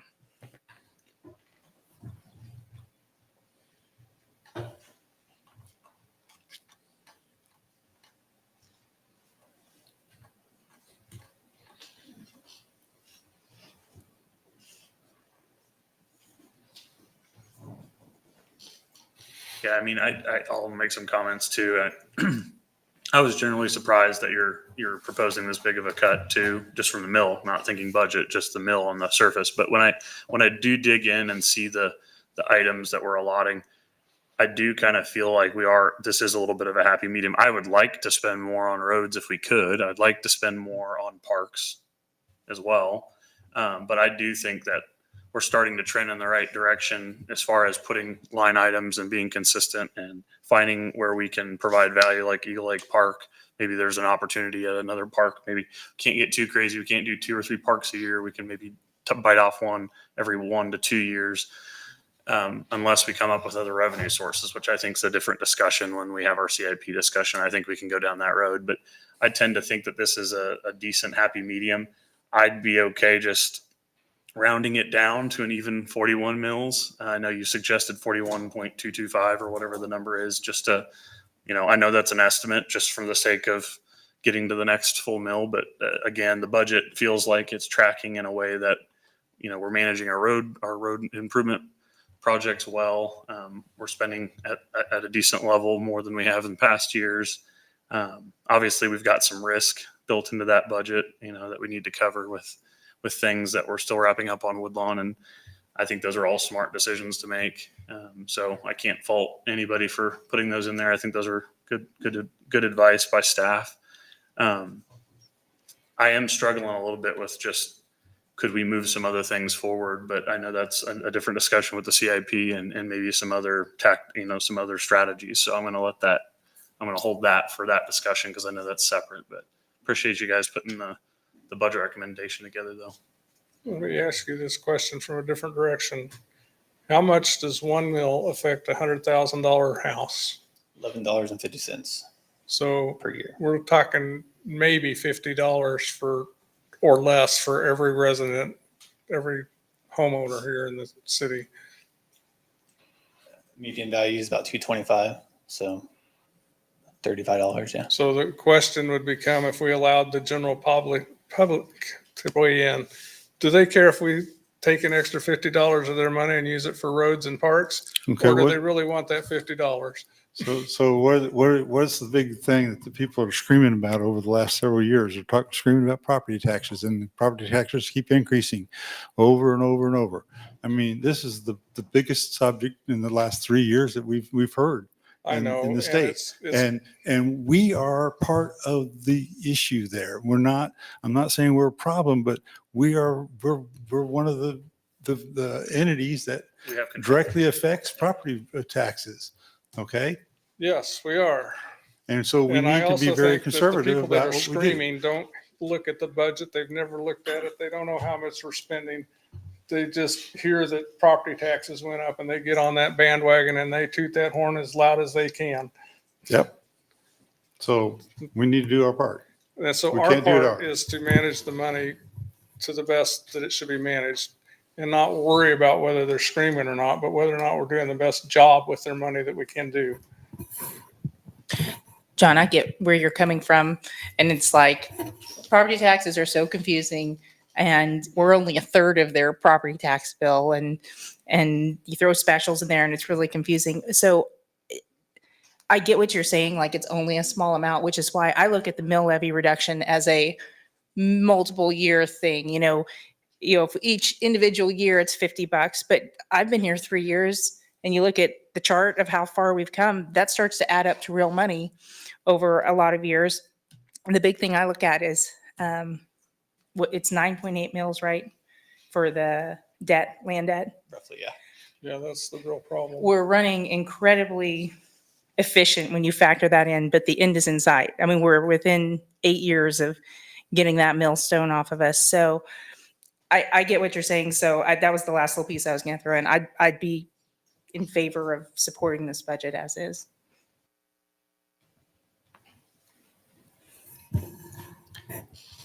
Mr. Mayor. Yeah, Mr. I just think we need to be good stewards to our citizens. And I think you can get into a creep mode where there's always a little more you could have spent and got just one more big thing. And I think we're doing a great job right now with a lot of the roads getting replaced. I think we're making headway, and I'm okay with it as stated, because I just think there's still plenty for what we're doing as we have been doing it. I mean, we could always do more. That's always true. We could always do less. So I think it's a reasonable balance. You want to forecast how much more taxes we will get in 27 because of IRBs falling off? You don't know that number probably, right? Not off the top of my head, no. We know the 24,000 or whatever you put on, that would be the rest of Amazon, but we don't Yeah, know what so the the- rest that that would- would I mean, be. just right this second, roughly 25 for Amazon, and the 42 that I drop off from specials is almost about 70 grand, which is about Half a mil. 60% of a mil already right now, without even looking at IRBs or anything else. So we're already looking at 0.6 mil reduction next year just from those two items. Okay, and when I looked at this, bringing those taxpayers online fully funded our half mil that we were talking about before we calculated how much that was going to be. I mean, our goal was $500,000 a year because we were trying to get it down and we were trying to do it conservatively. We didn't want to bust the budget and we didn't want to go broke. I like the way we started the discussion was our goal is what do we need? And you've done a real good job of laying that out. And we've talked about you're conservative in a lot of areas and we've always underspent the budget. And so I'm with Councilmember Dean that I think you could even round down and still make everything work. You guys are doing a great job and a $500,000 was just a thought. We don't have to Well, stop there at all. The other thing is we're not tied to this tonight. This is a maximum. When we do the final budget, we can come up with a number that's lower than this, right? We just can't levy over but whatever we tell the county, that's what's going to go out on all of the revenue neutral rate revenue notices to every property owner. So that's what their comparison is going to be when they get it in the mail. I mean, John, I get where you're coming from. I mean, I think of a couple things in my mind going back to, 20 years of very little road work happening and the land debt that we've already discussed. I do kind of struggle because I'm like, we're starting to see where we're becoming more financially stable and maybe we can catch up on some things. And I think you always kind of feel like you're behind. But I also go back to the heart of hearts and looking at this and going, we partner with developers with IRBs. That's why I kept asking the question about IRBs, because we partner and the whole goal of that is to grow, right? To grow the tax base and hopefully collect some commercial property and collect some retail and stuff that citizens are saying, we want to shop, we want this, we want that. We can't really do that other than just maybe partner to try to encourage it. But at the end of the day, we have to start seeing a benefit from that. And I really do think going forward that studying the IRBs and the $500,000 to me, we should be becoming efficient as we grow. That should just be automatic. And then the IRBs is kind of the cherry on top. And so I'm excited to see that as a part of this discussion. I'm excited to see us get above the goal of $500,000. I just suggested rounding down just because, 0.25 times 130K, it's not a lot, but this is signaling to our citizens and to other folks that we are continuing to do what we said, which is march the mill down. So I'll kind of leave it at that, but I'm excited. But I would also suggest just rounding it down to 41 and cutting a little bit out of the budget to make that happen. You got an extra 29,748 we need to take out. What was that? 29,748 ish. Quick math. For what? We'd have to reduce from the revenues to round it down to the 41. Okay. Top of my mind, Woodlawn Engineering, we could probably take down by that amount. Hopefully. Yeah, I know. That's kind of like, where is that going to go? You're probably overly conservative on that one item. Yeah. I'm okay with doing that. I think that's at least getting us, because one of the things we didn't do in our analysis was the extra payroll you got to do this year. Sure. And that was, you just got to do that. Every now and again. Right. Yeah. So, yeah, I think that's a fine, I like that. The more I think about the 41 mil, I don't like focusing on mill levies, but I think would be fine. Okay. All right, if that's what y'all want. I'm also remembering the last time we did this, we accidentally ended up with a much bigger mill levy than we Yeah, you don't know. than we We expected don't. to Final have. estimate. The reality is we don't control the mill levy. Right. It's not it's out of our control. Yeah, but it We kind of, do- it our- hurt us. our the next- input it is hurt the us budget. Next year. And we're running off estimates and That's right. I got a master level degree at checking everything. That was a very unique situation that year where some untimeliness of businesses. The only thing we can control in this whole thing is the budget. The mill levy, the assessed values are all out of our control. Right. So that's why I don't want to focus on them a whole lot. I mean, I know we have to be aware of them. We have to be cognizant of them, but I just don't think this should be our major focus. So, but okay. Also don't want to end up where we were when we had to fire people because we No, we don't want that. didn't come up with the right budget. Right, we don't want to do that. No, I agree with that, 100%. So, okay. All right. So, Any other questions or discussion on the budget? I will say on that revenue neutral rate intent form, would you like me to bring that back next week to present that? And then would you like to sign that, Mayor, before I turn it in to Sedgwick County? Or I think I have to sign it before you turn it in, don't I? right. I just didn't know if it needed to be like a formal thing at the governing body meeting, or if you just wanted to sign it when you're here. It doesn't have to have an It's not required for a vote, but we just, Mayor, you can sign it based on this conversation tonight. What's your due date on that form? It's July 20th by 5 p.m., which I Okay. believe is a That's Sunday. Next. Yeah. Yeah, just bring it in the next meeting. Okay. Next Tuesday. Okay. Right. Yeah. Awesome. All right. Thank you. Thank you. Well, I'm not quite sure everybody agreed to the same thing. I don't think they did either. Well, we need to kind of agree to that if you're going to It's a sign consensus. something. This is this whole form that he's talking about is what is our maximum going to be? Yes, we and can is only bring everybody that. happy with the maximum of whatever that came out to be, 5.1 million? No, I think we're talking about a higher maximum than that. Can you do the quick number on that, Barry? 5,329,959. Right. Okay. So That's only Minus a few 40,000. pennies. That doesn't sound right. Yeah, we were only cutting it 0.225 mils from as presented, so it shouldn't. right. Roughly 30,000. Yeah, it's 30. Yeah, he wasn't cutting So a yeah, lot you're from the presented. So that does 5 sound about right. 5.33 million. Yeah. 5.339 is what it was or something. Yeah. Yeah. It's about 30,000 less than what we have there. Well, I'm sure you can find 30,000. Yep. I still would like to see a little more on those two funds, but nobody else wants to do that. Okay.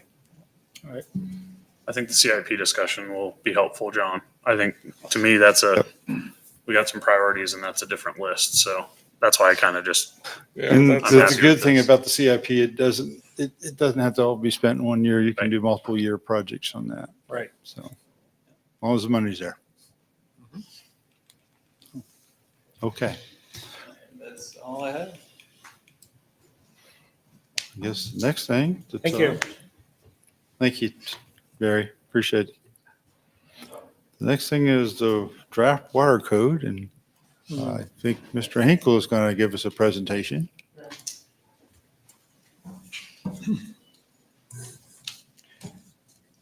Good evening, Mayor and council members. I'm Jay Hinkle, Contract Legal Counsel, working under the direction of your city attorney. Also a proud resident of Bel Aire. Okay. And I appreciate your careful deliberations over the budget.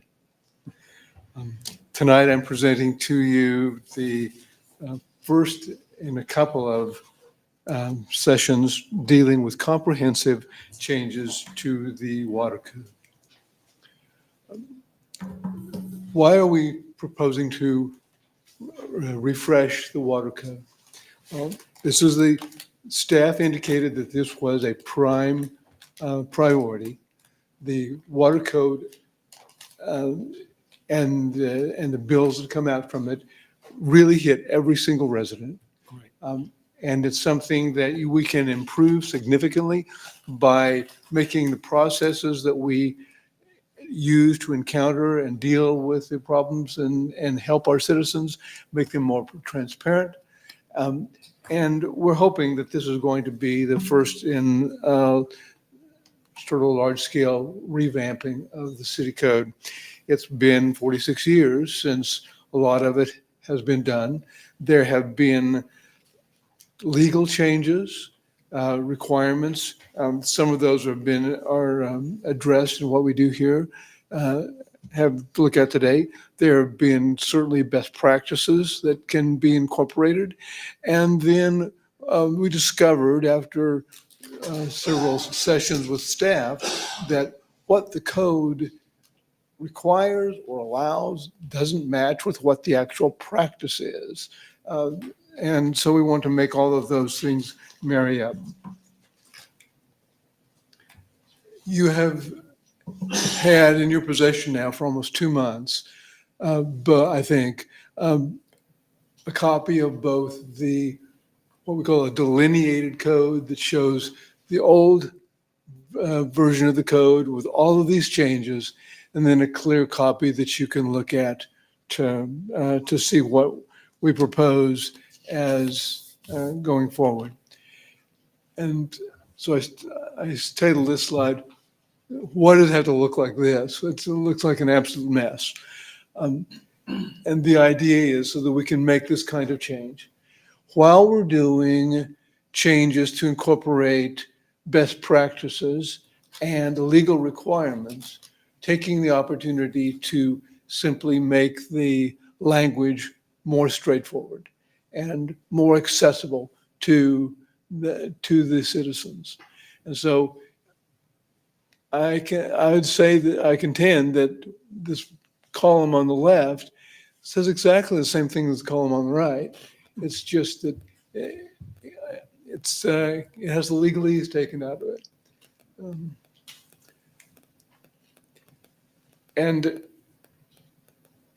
another way that we simplify the whole code presentation is making the expressions or the terminology simpler and consistent. For example, the account holder is a term that is used in the current code without any change, but it's not used consistently. And do we have some of the things like this monstrosity at the first one? If we can eliminate that and use the account holder that exists in other places in the code, then we can make things work out so that people who read it, approach it from whatever section is important to them at the time, they already know what they're going to have to deal with. Another issue is, for example, down at the bottom, a disconnect and a reconnect fee and an additional disconnect fee. It's all that's in one sentence. Lumping these together in administrative fees. And this is probably a good opportunity to address one of the principal policy decisions that I think that the council needs to deal with. This water code, and then other sections of your code that I have looked at, have some fees that are set by the council, and some fees that are set by the city manager or some other department head sometimes, and sometimes they're stated in the passive voice. So you don't even know who is responsible for setting those fees because the subject isn't stated. I would suggest that the council intentionally address responsibility for setting out the fees and charges that are going to exist within the water code, and then, in a larger sense, throughout the whole code. That there are two different sources of power from which these can arise. One is legislative, which is the acts of this council, and a great example that's totally relevant to our discussion here today would be setting the water rates. That has a component to it of what you actually have to make the system work. And it also includes a component that is necessary to do advanced planning. What are our facilities going to have to look like in 10 years? What maintenance do we have to make? What kind of return do we need to have to make this a viable system? What are the chemical costs going to be like in 5 years? All of those things need to be accounted for, and that's a policy decision that ought to come from this council. There are other decisions that are called for under the water code, and there are similar things in other aspects of your codes on different areas that call for cost recovery right now. And if a uniform rate is set in the master fee schedule, for example, what that does is causes an average charge to cover all situations.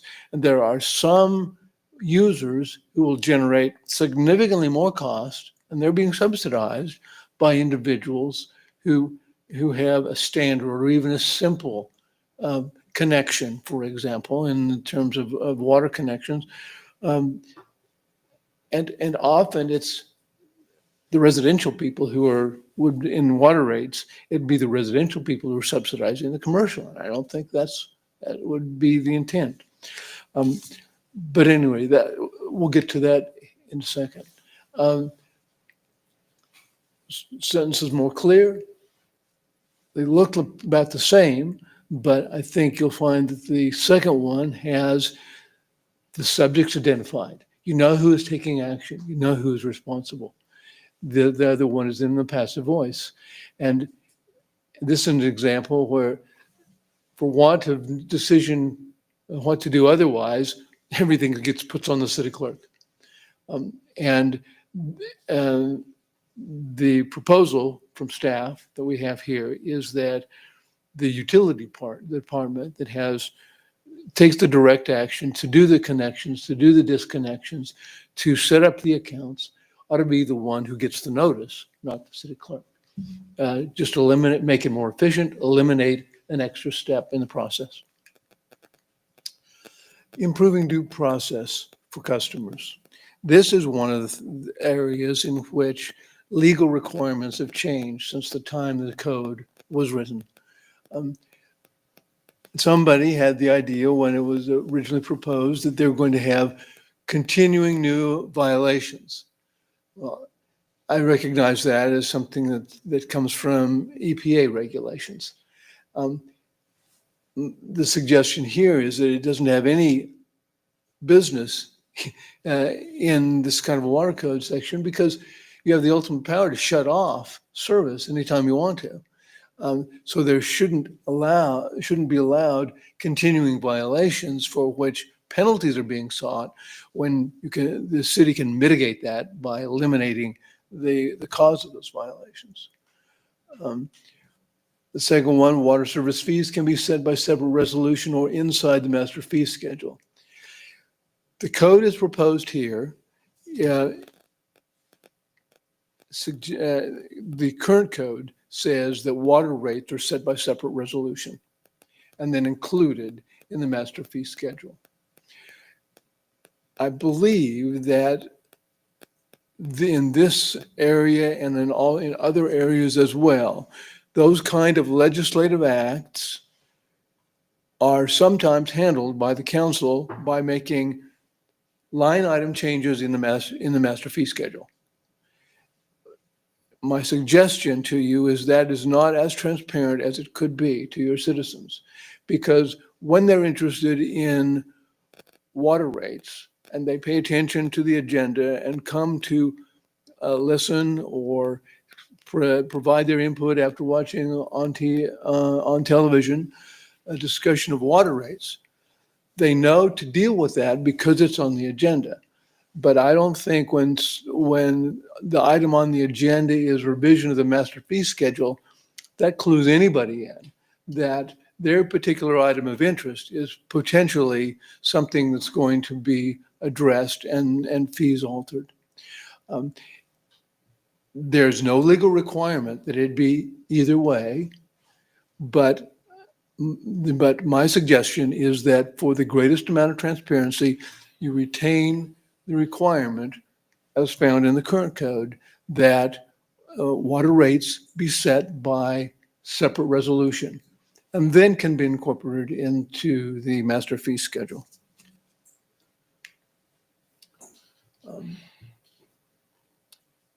Implementing industry best practices. The variety of things we've picked up on through comments from staff, to set up what needs to handle situations with customers in a more equitable and a more uniform manner to the extent it's possible. The last one is in particular has been a source of problem for staff. And that is the concern that people who get a water connection but are not required to disconnect from the alternative water service that they initially had. And that just smacks you up against the side of the head and said, backflow problems are going to come. And so by making sure that they cap their well, for example, as my son had to do in Bel Aire Center before he got water service there, the idea is Bel Aire would set up exactly the same process here. And that's just one example. Using enforcement tools. Temporary connections were allowed right now under the code, and there was no compliance mechanism to make sure that the account holder set up a permanent account with the city. Can simply add that in. It makes a longer passage because it gives powers that weren't there before, but it allows the city to make sure that account holders properly set up the account for billing purposes, to give notice information, etc., to deal with not only that temporary connection, but the full-fledged connections to come. And we already talked about this issue, increasing the equity for citizens by using administrative fees in a way that actual cost recovery is the goal, so that some users and ratepayers do not subsidize the expenses that are generated by others with more complex installations. Improving service delivery processes. The example that sticks in my mind here in discussions with staff is how people will not pay their bill and then get down to being on the verge of being disconnected, and then pay their bill and expect that the service is going to be immediately reinstated. And the city has crew members who crisscross the city in making connections and disconnections haphazardly. This language sets up a process where they say, we're going to schedule the disconnects. We're going to set up a systematic, a methodical route for staff members to use, and we're going to cover the city once. And whether or not you have or haven't paid your outstanding obligations within a particular time doesn't guarantee you're going to have your connection reinstated immediately. It gives the city 2 full days after the account holder submits the termination in order to satisfy the request. That's one example. And that's a contrary example. That's when people say, I want my service shut off and I don't want to be charged for anything further, and I want it done right now. This allows a reasonable time for city staff to take action. Right now, due process protections, another requirement of the law that exists now that didn't exist before. Providing water service is an essential public function. And there are due process protections that exist under case law that say you cannot deprive somebody of that without an opportunity for them to have a hearing to assess whether or not the action that has been taken by the government is fair and just and appropriate. The likelihood of these being used are probably very, very small. Staff could not come up with an instance when anybody has requested a hearing or made such a complaint. But the very fact that the provisions are not available itself can be deemed a violation that would allow somebody to bring a lawsuit against the city because they don't have the appropriate procedures in place. So today we're looking at changes only to Articles 1, 2, and 3.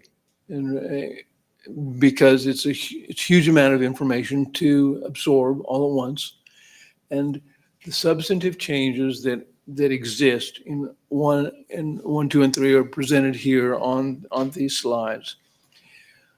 The vast bulk of changes that are only for stylistic reasons or for clarity of language are not included here on the expectation that these have been in your hands. You've had the ability to make the comparison.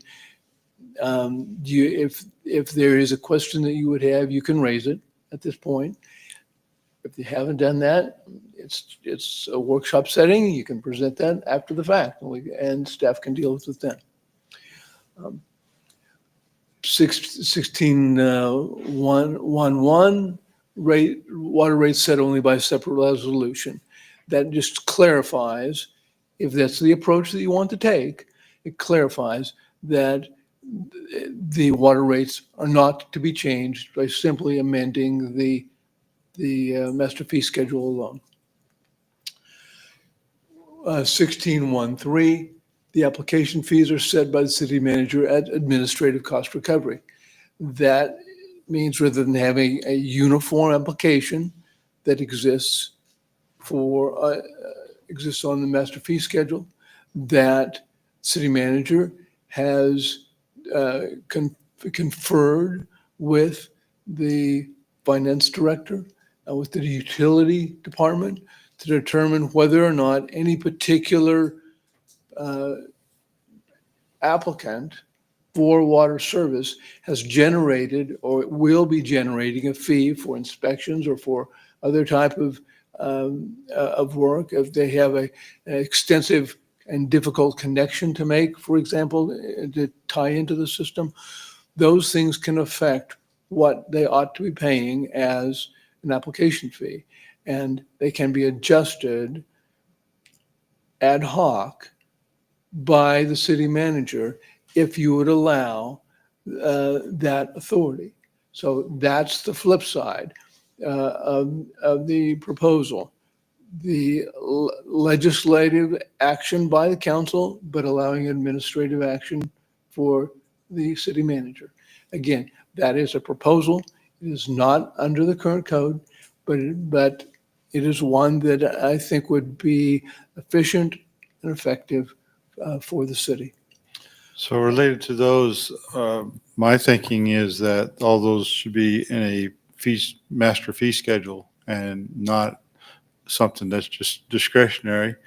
Not that I don't think our city manager try to cheat people or be unfair, but I think it would be much more consistent for the citizens if we set a fee schedule and we revise this fee schedule from time to time as it needs to be done. And all of those paragraphs there, 1.13 through 1.1.11 were issues that I had flagged as looking at to put into a fee schedule rather than put it to the city manager's discretion. And that is exactly describes the issue that's involved. Consistency versus equity. I don't know that there are going to be very many instances where a more significant application fee is appropriate.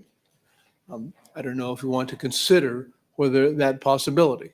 Mm-hmm. If that's not the council's wish, then we can make that change. Ted, would having a set fee that mostly covers people and then having the fee schedule have some sort of blanket additional fee? Like, is there like a general idea you have of usually when there's an issue hooking up, you roughly know what the issue typically is and what it roughly might, the extra cost might be? Yeah, and I think a lot of these a lot of these are typical, meaning the application fee $50, very easy. I think what Jay's trying to set up a new code to be flexible with, if there's something I haven't ran into in the past. Application fee is probably not a good example. Application fee is pretty standard stuff. Reconnection fee is an interesting one that I've noticed, there. And I don't know if Deb's still here, but we've had a lot of battles over the years in that area of life. I'm indifferent. If the council wants to set a fee, we'll charge it, and if it's too less, I can always come back when we're talking about the master fee schedule. I think what Jay is kind of proposing is, if we're going to set a new code, let's make sure and that's where you guys have to grapple with it. I don't think Jay's real strong on one end. I'm not real strong on one end, but if we're starting from scratch with a code, do we want to make it the ability for us to recover our cost easier than maybe once a year looking at, well, we got really hammered this year on reconnection fees. I wish we could have adjusted on the fly, but we'll have to going forward adjust that fee. Can you just help me understand with a reconnection fee, what would the cost be, or what would the additional cost? Would you have a bill that you would just pass on to them, or staff time? Like, just help me understand what the issue might be. So, there's disconnection day is an interesting day because you cut them off and then they call either pay or don't pay. We've had straight piping. We've had all kinds of different issues that come along with, and Deb, I know, is walking a little bit over here. She's. If they want to reconnect after hours. We need you to have the microphone, please. I think some examples of like a reconnect fee, just trying to think of things on the fly, would be if somebody wanted to be reconnected after hours. We do disconnects on Tuesdays, but sometimes they get paid Friday afternoon. They want to get reconnected on the weekend. We tell them no. But what if we wanted to, if the story was, really pulling our heartstrings, they had a way to get a hold of us. What if we did want to send out a public works person who's guaranteed 2 hours of overtime on a weekend? Do we want to try to recoup some of those costs? I think that might be an example. So some extraordinary circumstances, a fee for that situation, which would be over and above just a regular routine reconnect fee. Right, because there would be additional true costs involved in a situation like that. Or we try to think of those unique situations and include those in our fee schedule for those they're rare, but they could happen. The overtime example, I think you could handle with the fee schedule, that if you're going to do an overtime type thing, you say, we're going to charge you $50 an hour or $100 an hour for after hours reconnect. And if it doesn't cost that much, I read someplace else in here, if you don't end up spending that much, you just apply it to their water bill for their next usage. And again, if you guys would prefer to do it over the master fee schedule, I think that's your answer. But this is just more of an exercise. It also feels like, though, if we take the recommendation of having standard policy of the days that we're turning, we get 2 days notice. If we're going to be firm with that, that probably does away with a lot of those kinds of cases. So I don't know. It maybe doesn't make sense to go through too much to make these extraordinary changes either, when you think about it that way. You're not going to cover every case. I understand that, but You have to be careful if you put it in the fee schedule, that implies you're going to do the service. So it says, we're going to charge you. Said, okay, then you said you're going to charge me, so charge me. But then you're saying, wait a minute, we don't have anybody that can do it. And now you've implied you're going to provide a service, and now you're not going to deliver. So you just have to be careful. It's an excellent point. Yeah. I would recommend we just keep it simple and don't put that in there. I mean, there might be the case that you do decide to do it, but you're not obligated to do it. Right. And my guess is if you add up these fees and we're getting baked on an item, it's going to be like $1,000 or something. It's not going to be hundreds of thousands of dollars. Like when we do this, let's adjust our rates. We're probably talking about small beans here. It depends on who you're talking to. If it's a individual at their house, it's going to be a lot easier and cheaper than if it's a business that did something. And I don't know what all the connections are for that. I don't understand how that would even happen. What would have to take place to justify why it would cost more, but that's just my thinking. I mean, if you had to test backflow preventers is in here too, that you won't hook up water unless it has backflow preventers at certain places. So you have to do a test. But that runs into a lot of extra time and money. So that really argues to the fact that if you didn't pay your bill, we ain't coming out on Saturday and Sunday. We don't care. So the consensus here we're saying is do what is proposed here on the screen and leave these things at the discretion of the city manager?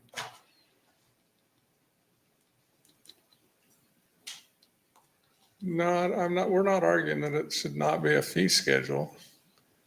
We're just arguing whether or not there's leeway in that per application, I think is what. Yeah, I guess, Jay, point of clarification, can these costs, standard costs, go into a fee schedule?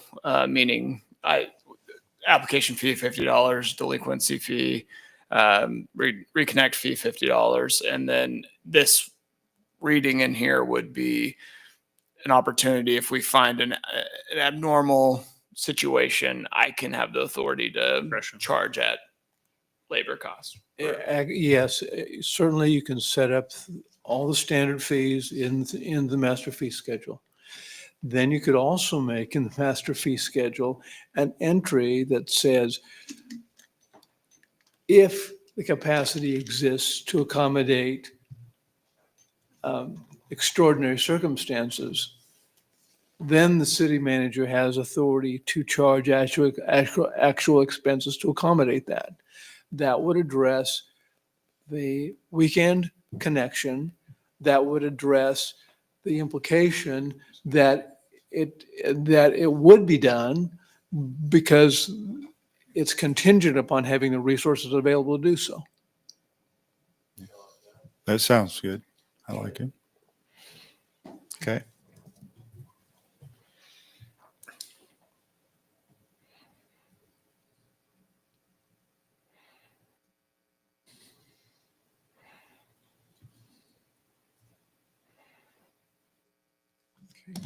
And I'll make the same type of change at 16-111 because that's the reconnection fee, treating it the same as the application fee, having a standard plus the opportunity for others. The one in the middle there, 16-19, is the requirement we were talking about. It was necessary to have due process opportunity for they have a notice and an opportunity to be heard. Almost nobody's going to take it up because they know they haven't paid their bill. But the fact is, nevertheless, we have to have the opportunity available under the ordinance. Article 2, 16.2.1. This is the private well connection to prevent backflow issues that's being added. 16.2.2 gives staff 2 business days so that they can reasonably allocate staff to take care of voluntary shutoffs. 16.2.3, Department of Community Development handles requests for initial service connections to existing city mains. That's placed here with the Department of Community Development, which I think is really the city manager.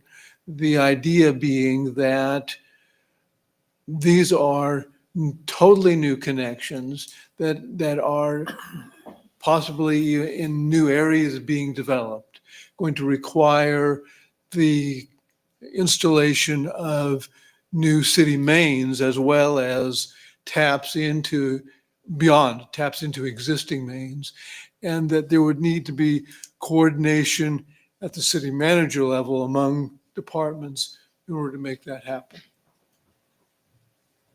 Dot 1 bothers me. I don't think it has enough verbiage in it Because it says requires wells to be permanently disconnected. And does that mean, that sounds like I should just plug my well versus it needs to be separated from what's being serviced by the city water. Right. Domestic water versus irrigation.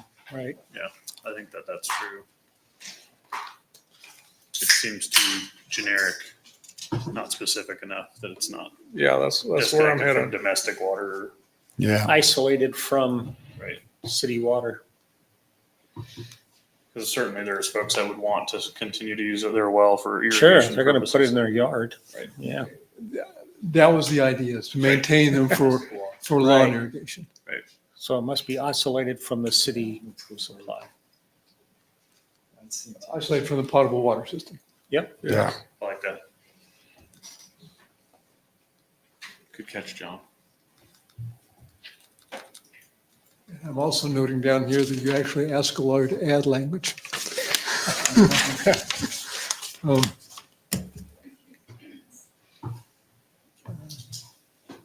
1624, temporary permits approved by the utility department, and that's going to be coordinated with planning and zoning to do inspections to make sure that tying in the issuance of an occupancy permit with the establishment of a permanent connection.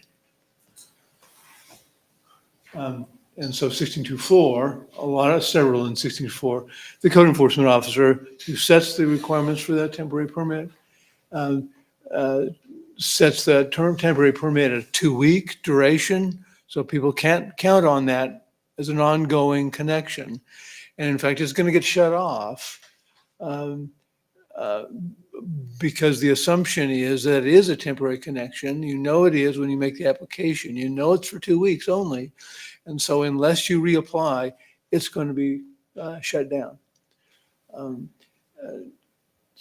Also, just enumerating some of the provisions I've already mentioned, occupancy permit issued only after the account order establishes a permanent connection.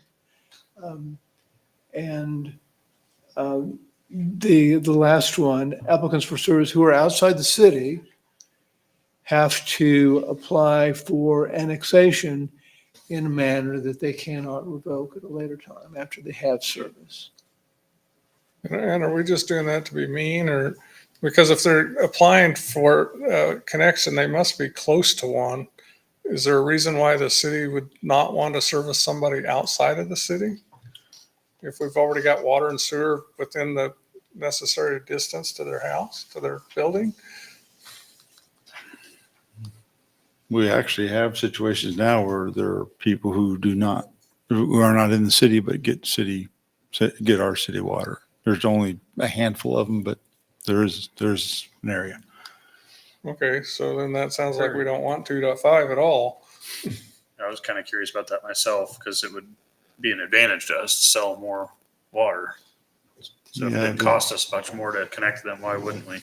The tricky issue here is, and of course, it's kind of the flip side of what this is saying, but the tricky issue here is when you annex them, then if they have rural water service, you have to do a buyout of rural water service. You have to do that. And I know someplace in this it said something about that, and I said, I don't think we've ever done that. I don't think we've ever charged a developer for annexation and charge them for the rural water service buyout. I remember the last time we did not, and I kind of think we should have, but that's my opinion. Because we had to pay so much per mile of pipe, or like there was some cost to that. Yeah. I would just note that buyout provision is not new. That's in the code right now. Yeah. Yeah. I knew that, and that was just curious. So. And I think some of this, it relates to the great position we're in that we've owned a lot of land around us and have taken care of it. But one of these days in the future, there's going to be a big development right outside of our borders. And the first thing that developer is going to ask me is, can you serve me water and sewer? And then that's where I say, yeah, if you get annexed, I don't know if this provision would reinforce that conversation. That's what and it's I think for. that's what really what we're not seeing, but is in there is that one day when a developer comes to me and say, I need to be serviced, and they already do, but it's usually 3 miles 4 miles away from us, and that doesn't pencil out very well. Just had one You of can't those, do I that. understand. But eventually our borders are going to be there. And I think maybe this provision is helping us with that conversation. Well, I guess there's a difference though. I mean, if a developer comes and he wants to connect, then he's going to have to pay for all the piping and everything to get that connected. And I could see in that case, yes, we want him to be part of the city. And we sure don't want somebody inside of Wichita petitioning us for water service. So if the cities come that close together, we don't want to be servicing that. But I'm thinking when I said maybe we don't want this is, okay, an example, but this isn't a good one, is the farmhouse just across Oliver there that's been there forever and ever. And I don't know whose water they get. But if they came to us and everything else was field around them, they said, I'd really like to hook up and I know you've got a water main going down Oliver. Can you connect me? Why would we not do that? So do you want to talk about Yeah, there's stories there. growth? I would say we'd force them to annex into the city if I'm managing our growth, because you don't know when that farm land's going to be a development in the future. Yeah, but we're only running a 3/4 inch pipe. We're not running a 6-inch main is what that's where I see the difference. And that's where leverage comes into play. I think, I don't mean to be cynical, but that's an issue. And we had that box over here that was not in the city, and I could see that as leverage to get him to come on in, but I don't know. I just think we're being a little bit petty with the way this is written. I would suggest potentially on 1625, 1625, we could rewrite it and just replace must irrevocably apply for and just say may require. So I'm trying to improve the lingo. Applicants for service outside the city may require annexation before the council will consider the connection request. That leaves us the option, if it's not an issue and the people that are there now, they're fine. And if there's something new, we can talk about it and see if it makes sense to do A or B. But then it's flexible.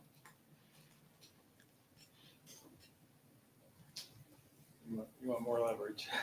Yep, we have leverage, but yet we can say, hey, these people are excluded. Well, 1625 supports the people that are already connected.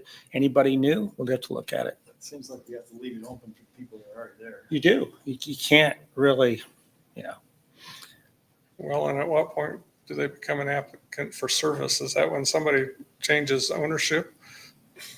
Or is that new connection? I don't know that. Well, ex post facto, but ex post facto law, but I mean, they should be covered from grandfathered in, but on a Yeah, but it may only be replacement, covered- I don't know. May only be covered as long as I own the place, and then when I sell it, it's, That's true. I don't know how that works, but I think if we just do that little change, we're okay for now. Okay, this is my summary, so I'm going to have to change the actual language here. What is the concept that you want to include? Just say may require instead of must irrevocably apply for. Just change those words. The 4 words go to 2. May Change them require. from a shall to a may. Yeah, and then get rid of the must. And just Must say is a may shall. require. Yeah. That's basically what you're doing. Just say may require. I'm not sure I like that, though. That wiggle room can get you into all kinds of trouble because I said it was okay for you, but not for Greg. And so now you say, well, how come it was okay for you? But Greg says, why won't you do me? I live right next door to him. I'm only another 100 feet. Yeah, you could try to explain it. Well, and then you go back and you say, well, gosh, Tom, you got to annex too. Both of you have to annex. And I know you already got service, but Yeah, but it's not clean, so we already have people that are in that situation. Who would make the requirement? The city council or the city manager? Usually those things are kind of the middle of bigger negotiations. And so I would say that the city manager should probably be doing that because we don't get too much involved in the details of negotiations as a council. Well, I think you're thinking back in the context of a development. Trip over my tongue here. And if it's a development, a multi-house type development, I would be fine with must irrevocably apply for annexation. It's the odds and ends scenarios that I'm thinking about. I mean, what if somebody on the east side of Greenwich wants water service and they're willing to pay to run it under the road? I mean, they're all on wells, I think, aren't they? Or are they in the rural water district? It really doesn't matter, but they're not on our water. Yeah. Can we force one house to apply for annexation without doing the people around him? And I don't know all the legalities here. And here's my, go ahead. Go ahead, Jim. I think the issue you're struggling with here is, are you going to preclude the city manager from making that decision? Or are you going to say, we'll trust that you won't abuse this authority and won't make one little guy annex if he doesn't need to? I mean, from what I hear, you're trying to address the single residential user who wants service badly enough that they're willing to pay for it. And don't want to make them be annexed, compared to a much larger development where you'd want to make sure that they get annexed because there are all sorts of other obligations that get tied with that as well. And this may be a non-issue because maybe they're supposed to be serviced by the rural water district. Yeah, I get over the point that we've spent millions and millions of dollars on our water infrastructure, and just to let someone run a pipe to hook up to it for basically not being included in our city is rough on me. But we can be flexible. That's fine. That's just the development type person in me. It's really tough to say, yeah, we'll run a quick pipe over to you and serve you at $35 in base charges. Well, like I said, I'd require them to pay for the pipe. Okay. My experience is from Wichita, and I can tell you they have an equity fee that they would charge to somebody who makes that kind of connection, saying, you can't come into our service just by running a pipe.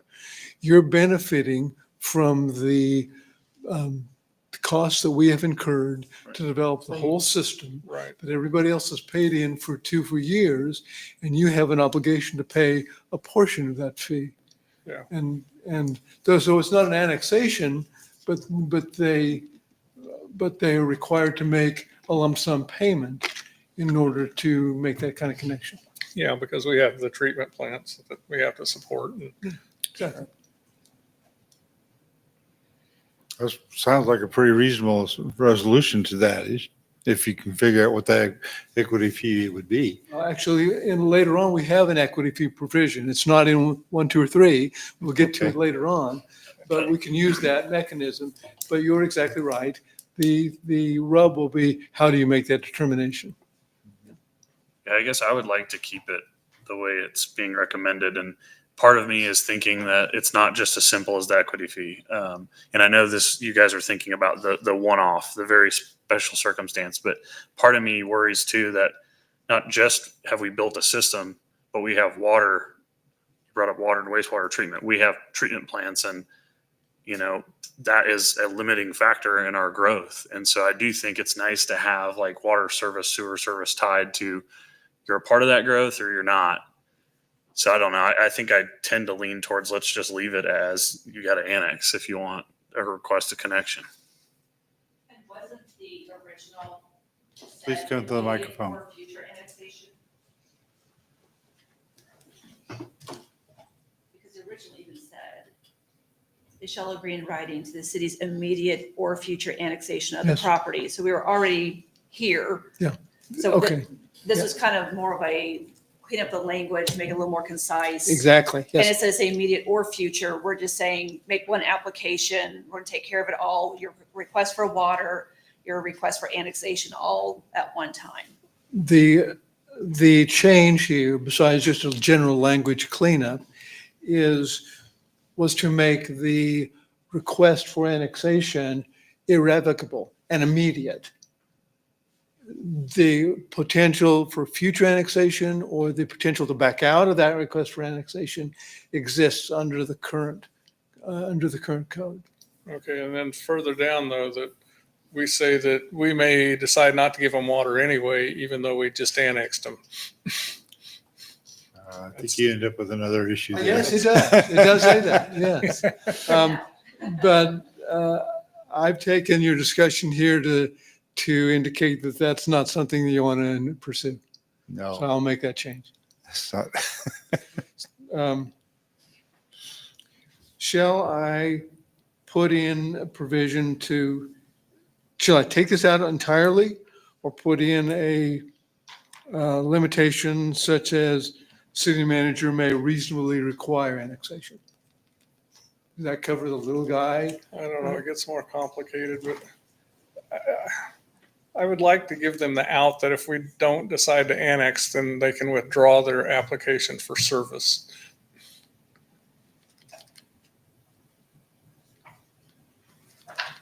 So that Okay, that's the city into would the be second- required to annex them before we gave them service. Okay. I thought your issue earlier was not require them to be annexed at all. Well, we've got people like that, yes. But it's confusing to me, and that's why I'm arguing about it both ways. Because I don't really know what the right thing is to say.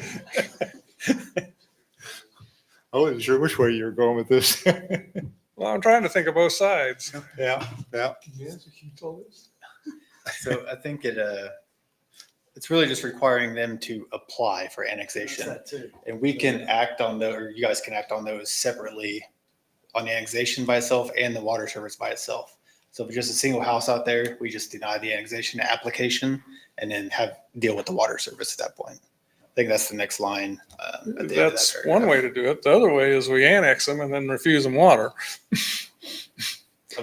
Just from experience, I'd be wary of the forced annexation because that may alter some of our city boundaries that may want to be connected. at later points in Not a time. forced annexation because they applied for annexation. Yeah, I They think asked there's to be a, annexed. you're stepping in an issue that we don't want to go down that road. Then we need to amend 2.5 so we don't go down that road. Because that's a possibility the way things are written currently.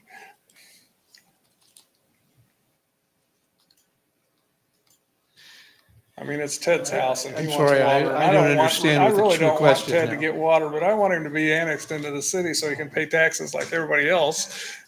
So I annex him and then I say, well, never mind, Ted, we're not giving you water. It'd be a petty event. It'd be somebody using things to their advantage because they were mad at somebody would be the most likely event this would happen in, but it's possible and it would be legal under what we're writing here.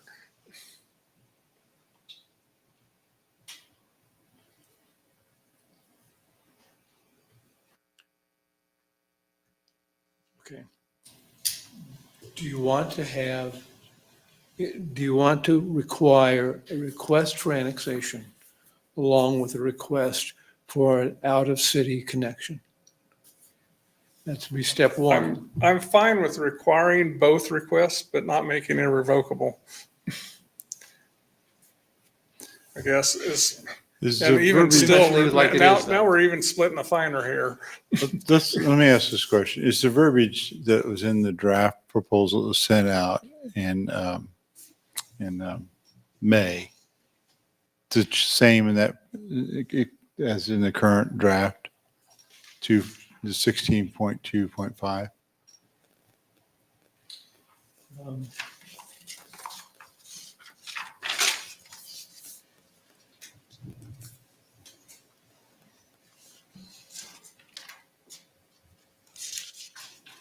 Can we require that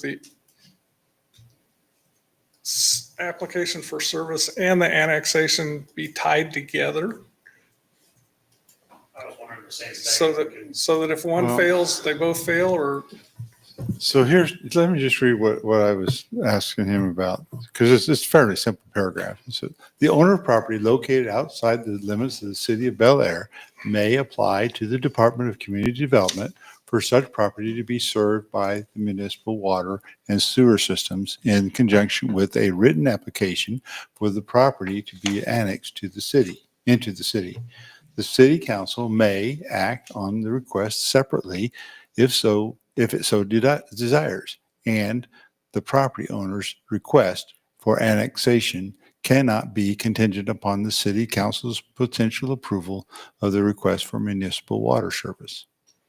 yeah, that's the sentence I don't like. The original, this is an unusual provision.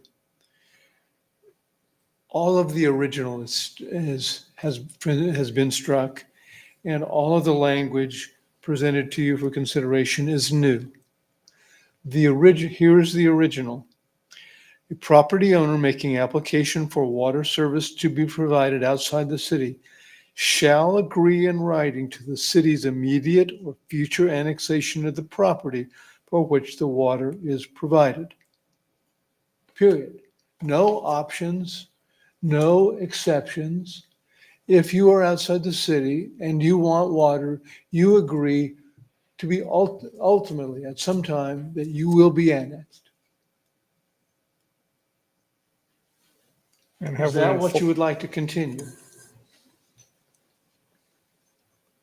No, that's not what I want to do, but I want to tie the two together instead of allowing them to be separate. I think that, Can we not just write some language that you used, reword it to say for an applicant to be eligible?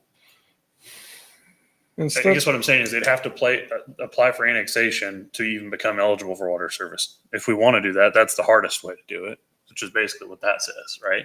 Yes, Not in so many words, but yes. Personally, I think this language covers what you're trying to get to, but I think it has the flexibility in it. because it states that we would approve them separately. Yeah, we have the option to approve them separately, or we can approve yeah, them together. and that separate approval is what bothers me. I think they should be tied together.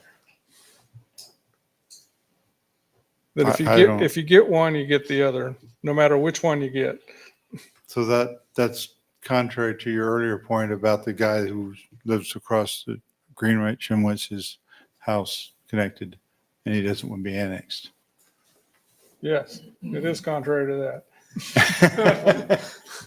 And So that was your point, not mine. But that was a question. That wasn't, I think we should do it. That was, what do we want to do in that situation if he's only 100 feet away and there's nobody else can service him?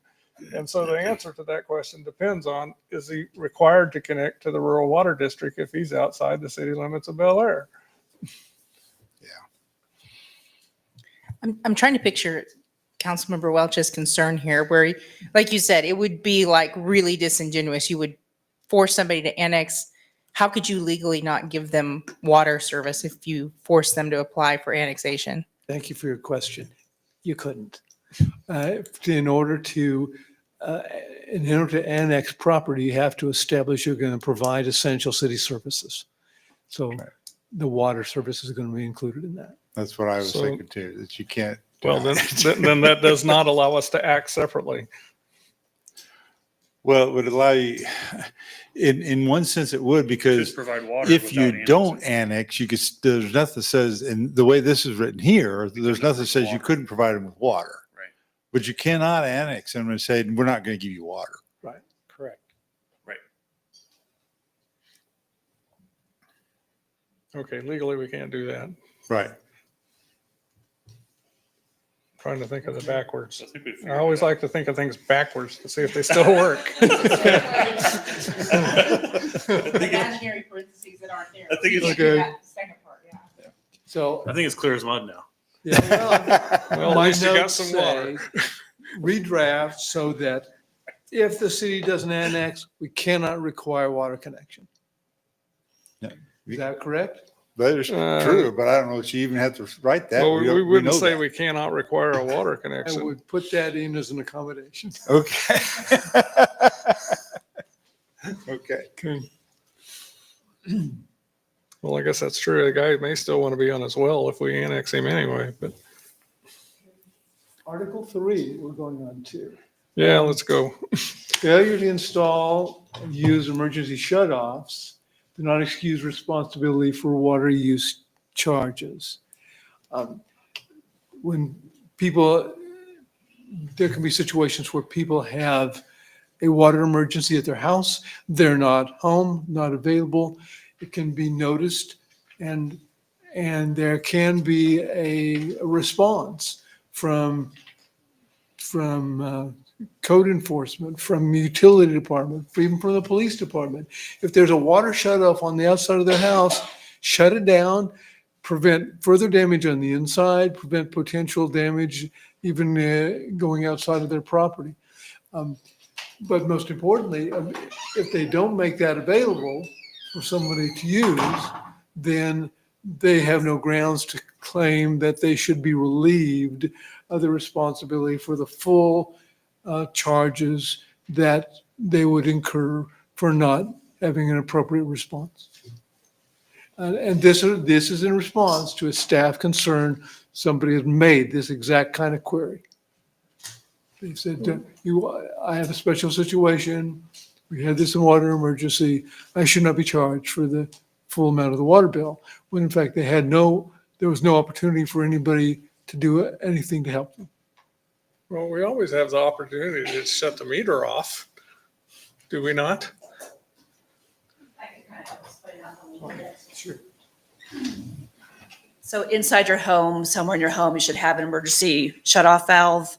But we've had situations where a homeowner, or we'll say a homeowner, does not have an operating shut-off valve inside their home.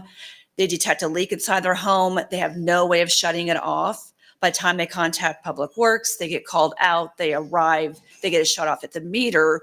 Water has been running somewhere, and they may ask for some type of relief because of that. But it's not, our error that they did not have an operational shutoff valve and could turn it off on their own, and having to be dependent on Public Works to respond to their emergency. I can buy that, but I don't. What I heard before that was that somebody else could shut it off for them. And no, I don't think most people are going to have a shutoff valve outside their house so somebody else can shut it off. And if my shutoff valve fails in my basement, I'm going to be out there in the meter box myself personally. Well, if you're not going to make it in a few minutes. Some people are handy that way and know exactly, and others don't even know where their meter is at. Yeah. So, yeah. Actually, your point is very well taken here. I know myself, I don't have a shut off outside of my house. And I just looked at the language. It doesn't require it outside. So the example of somebody else helping them just not right.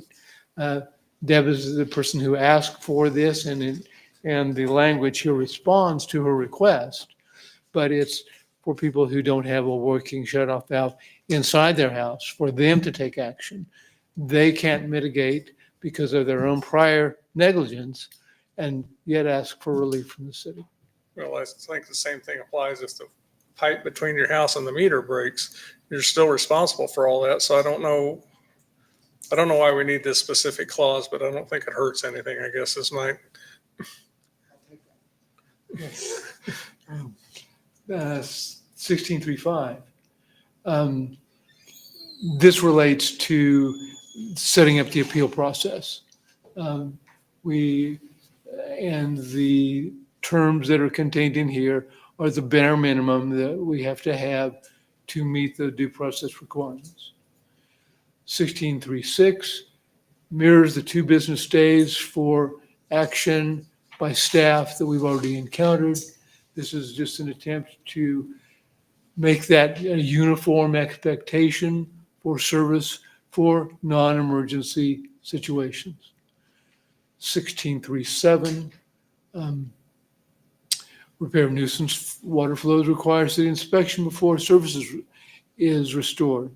A nuisance flow is one that allows water, and you correct me if I'm wrong, Deb, but I think a nuisance flow is defined as one that water is escaping from the property and is causing problems to other homeowners.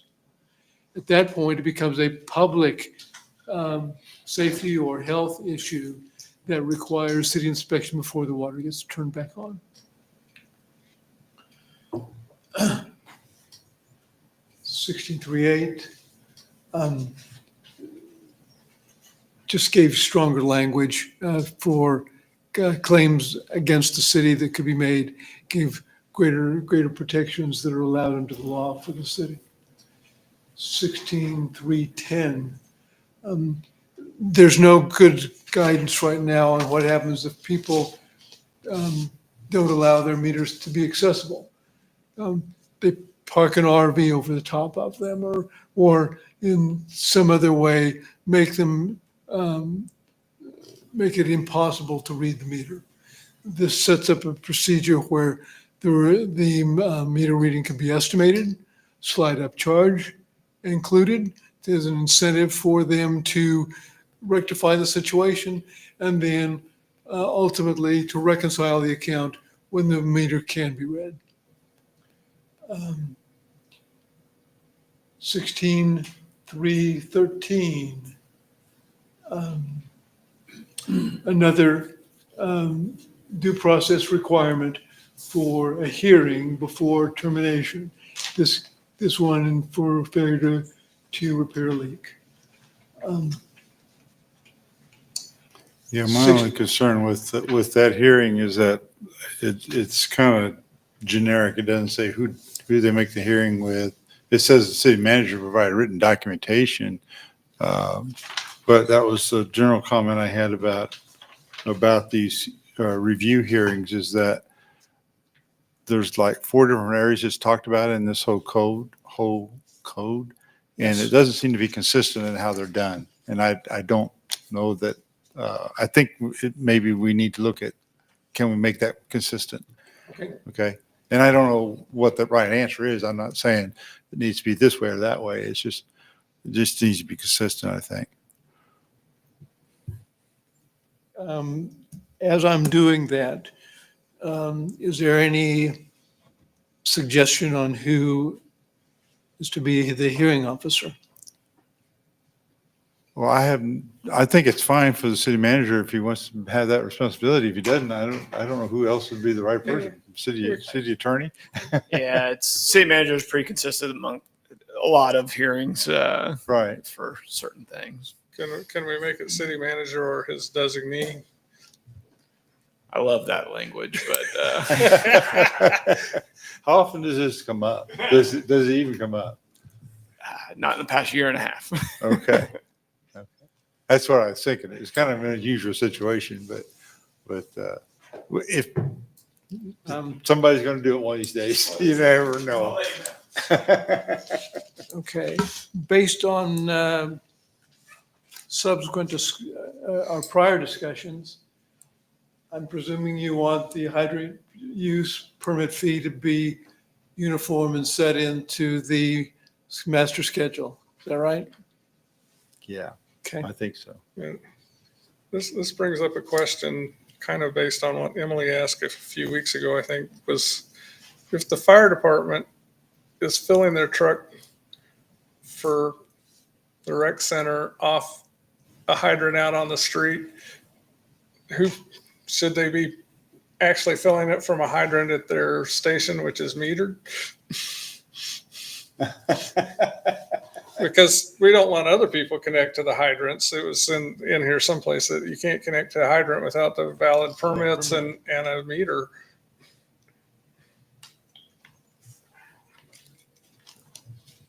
Don't know the answer to that one.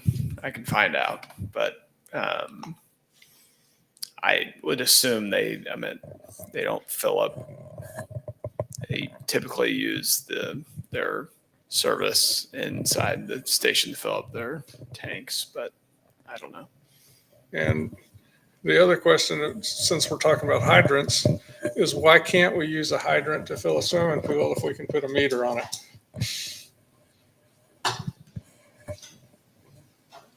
Does it draw too much pressure? Or, I mean, this may be an and question, but what is the basis for not allowing that?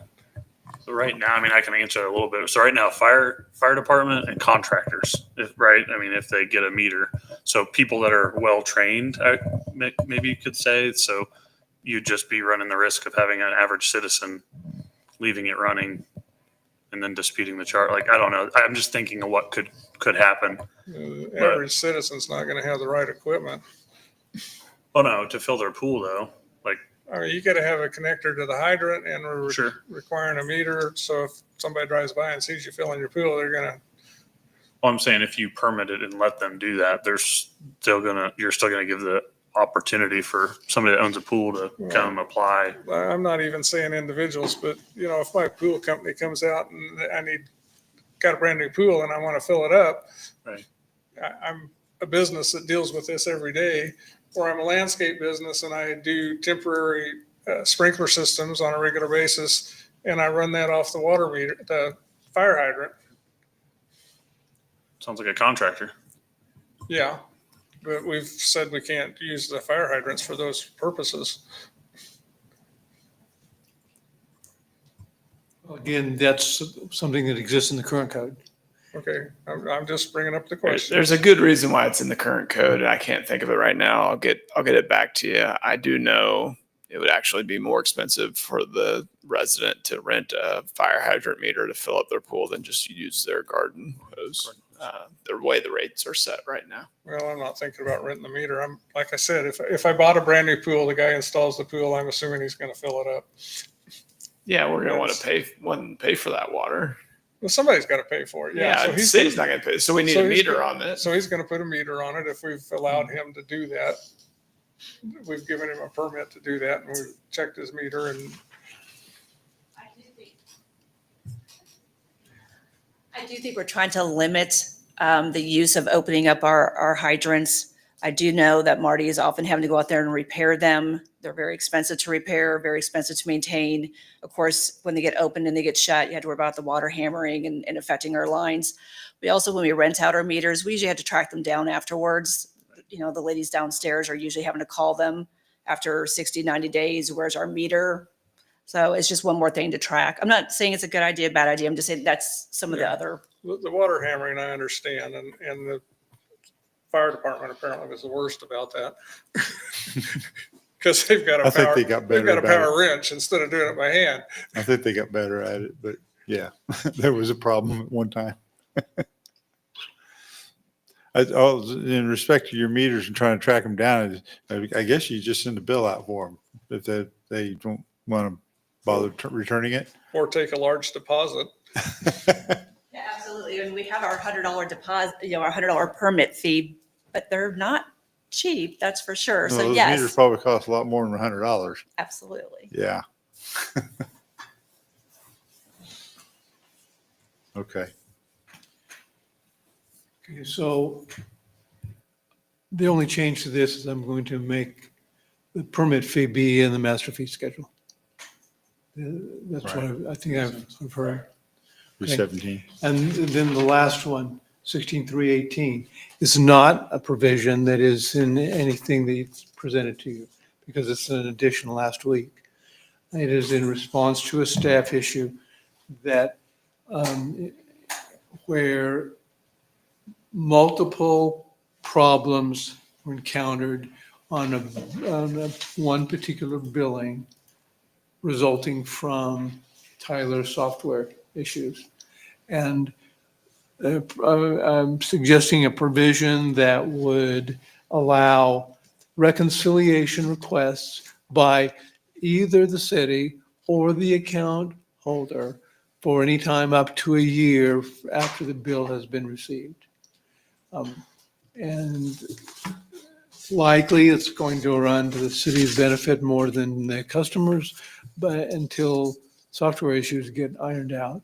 But already the city has seen instances where a single user has had to have corrections both directions, receiving money from the city and paying money to the city.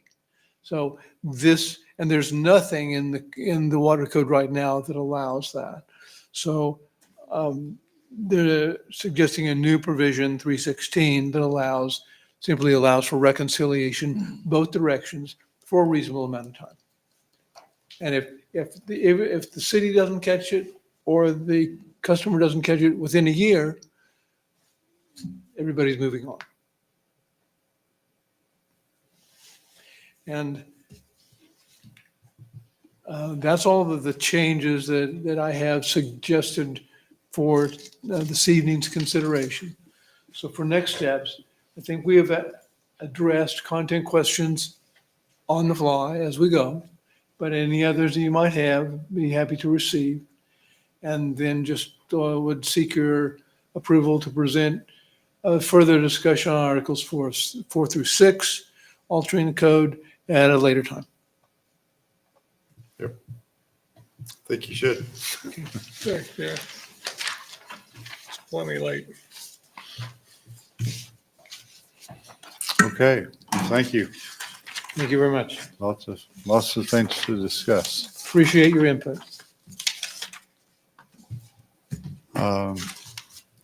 Other issues? Are there any other issues we need to consider?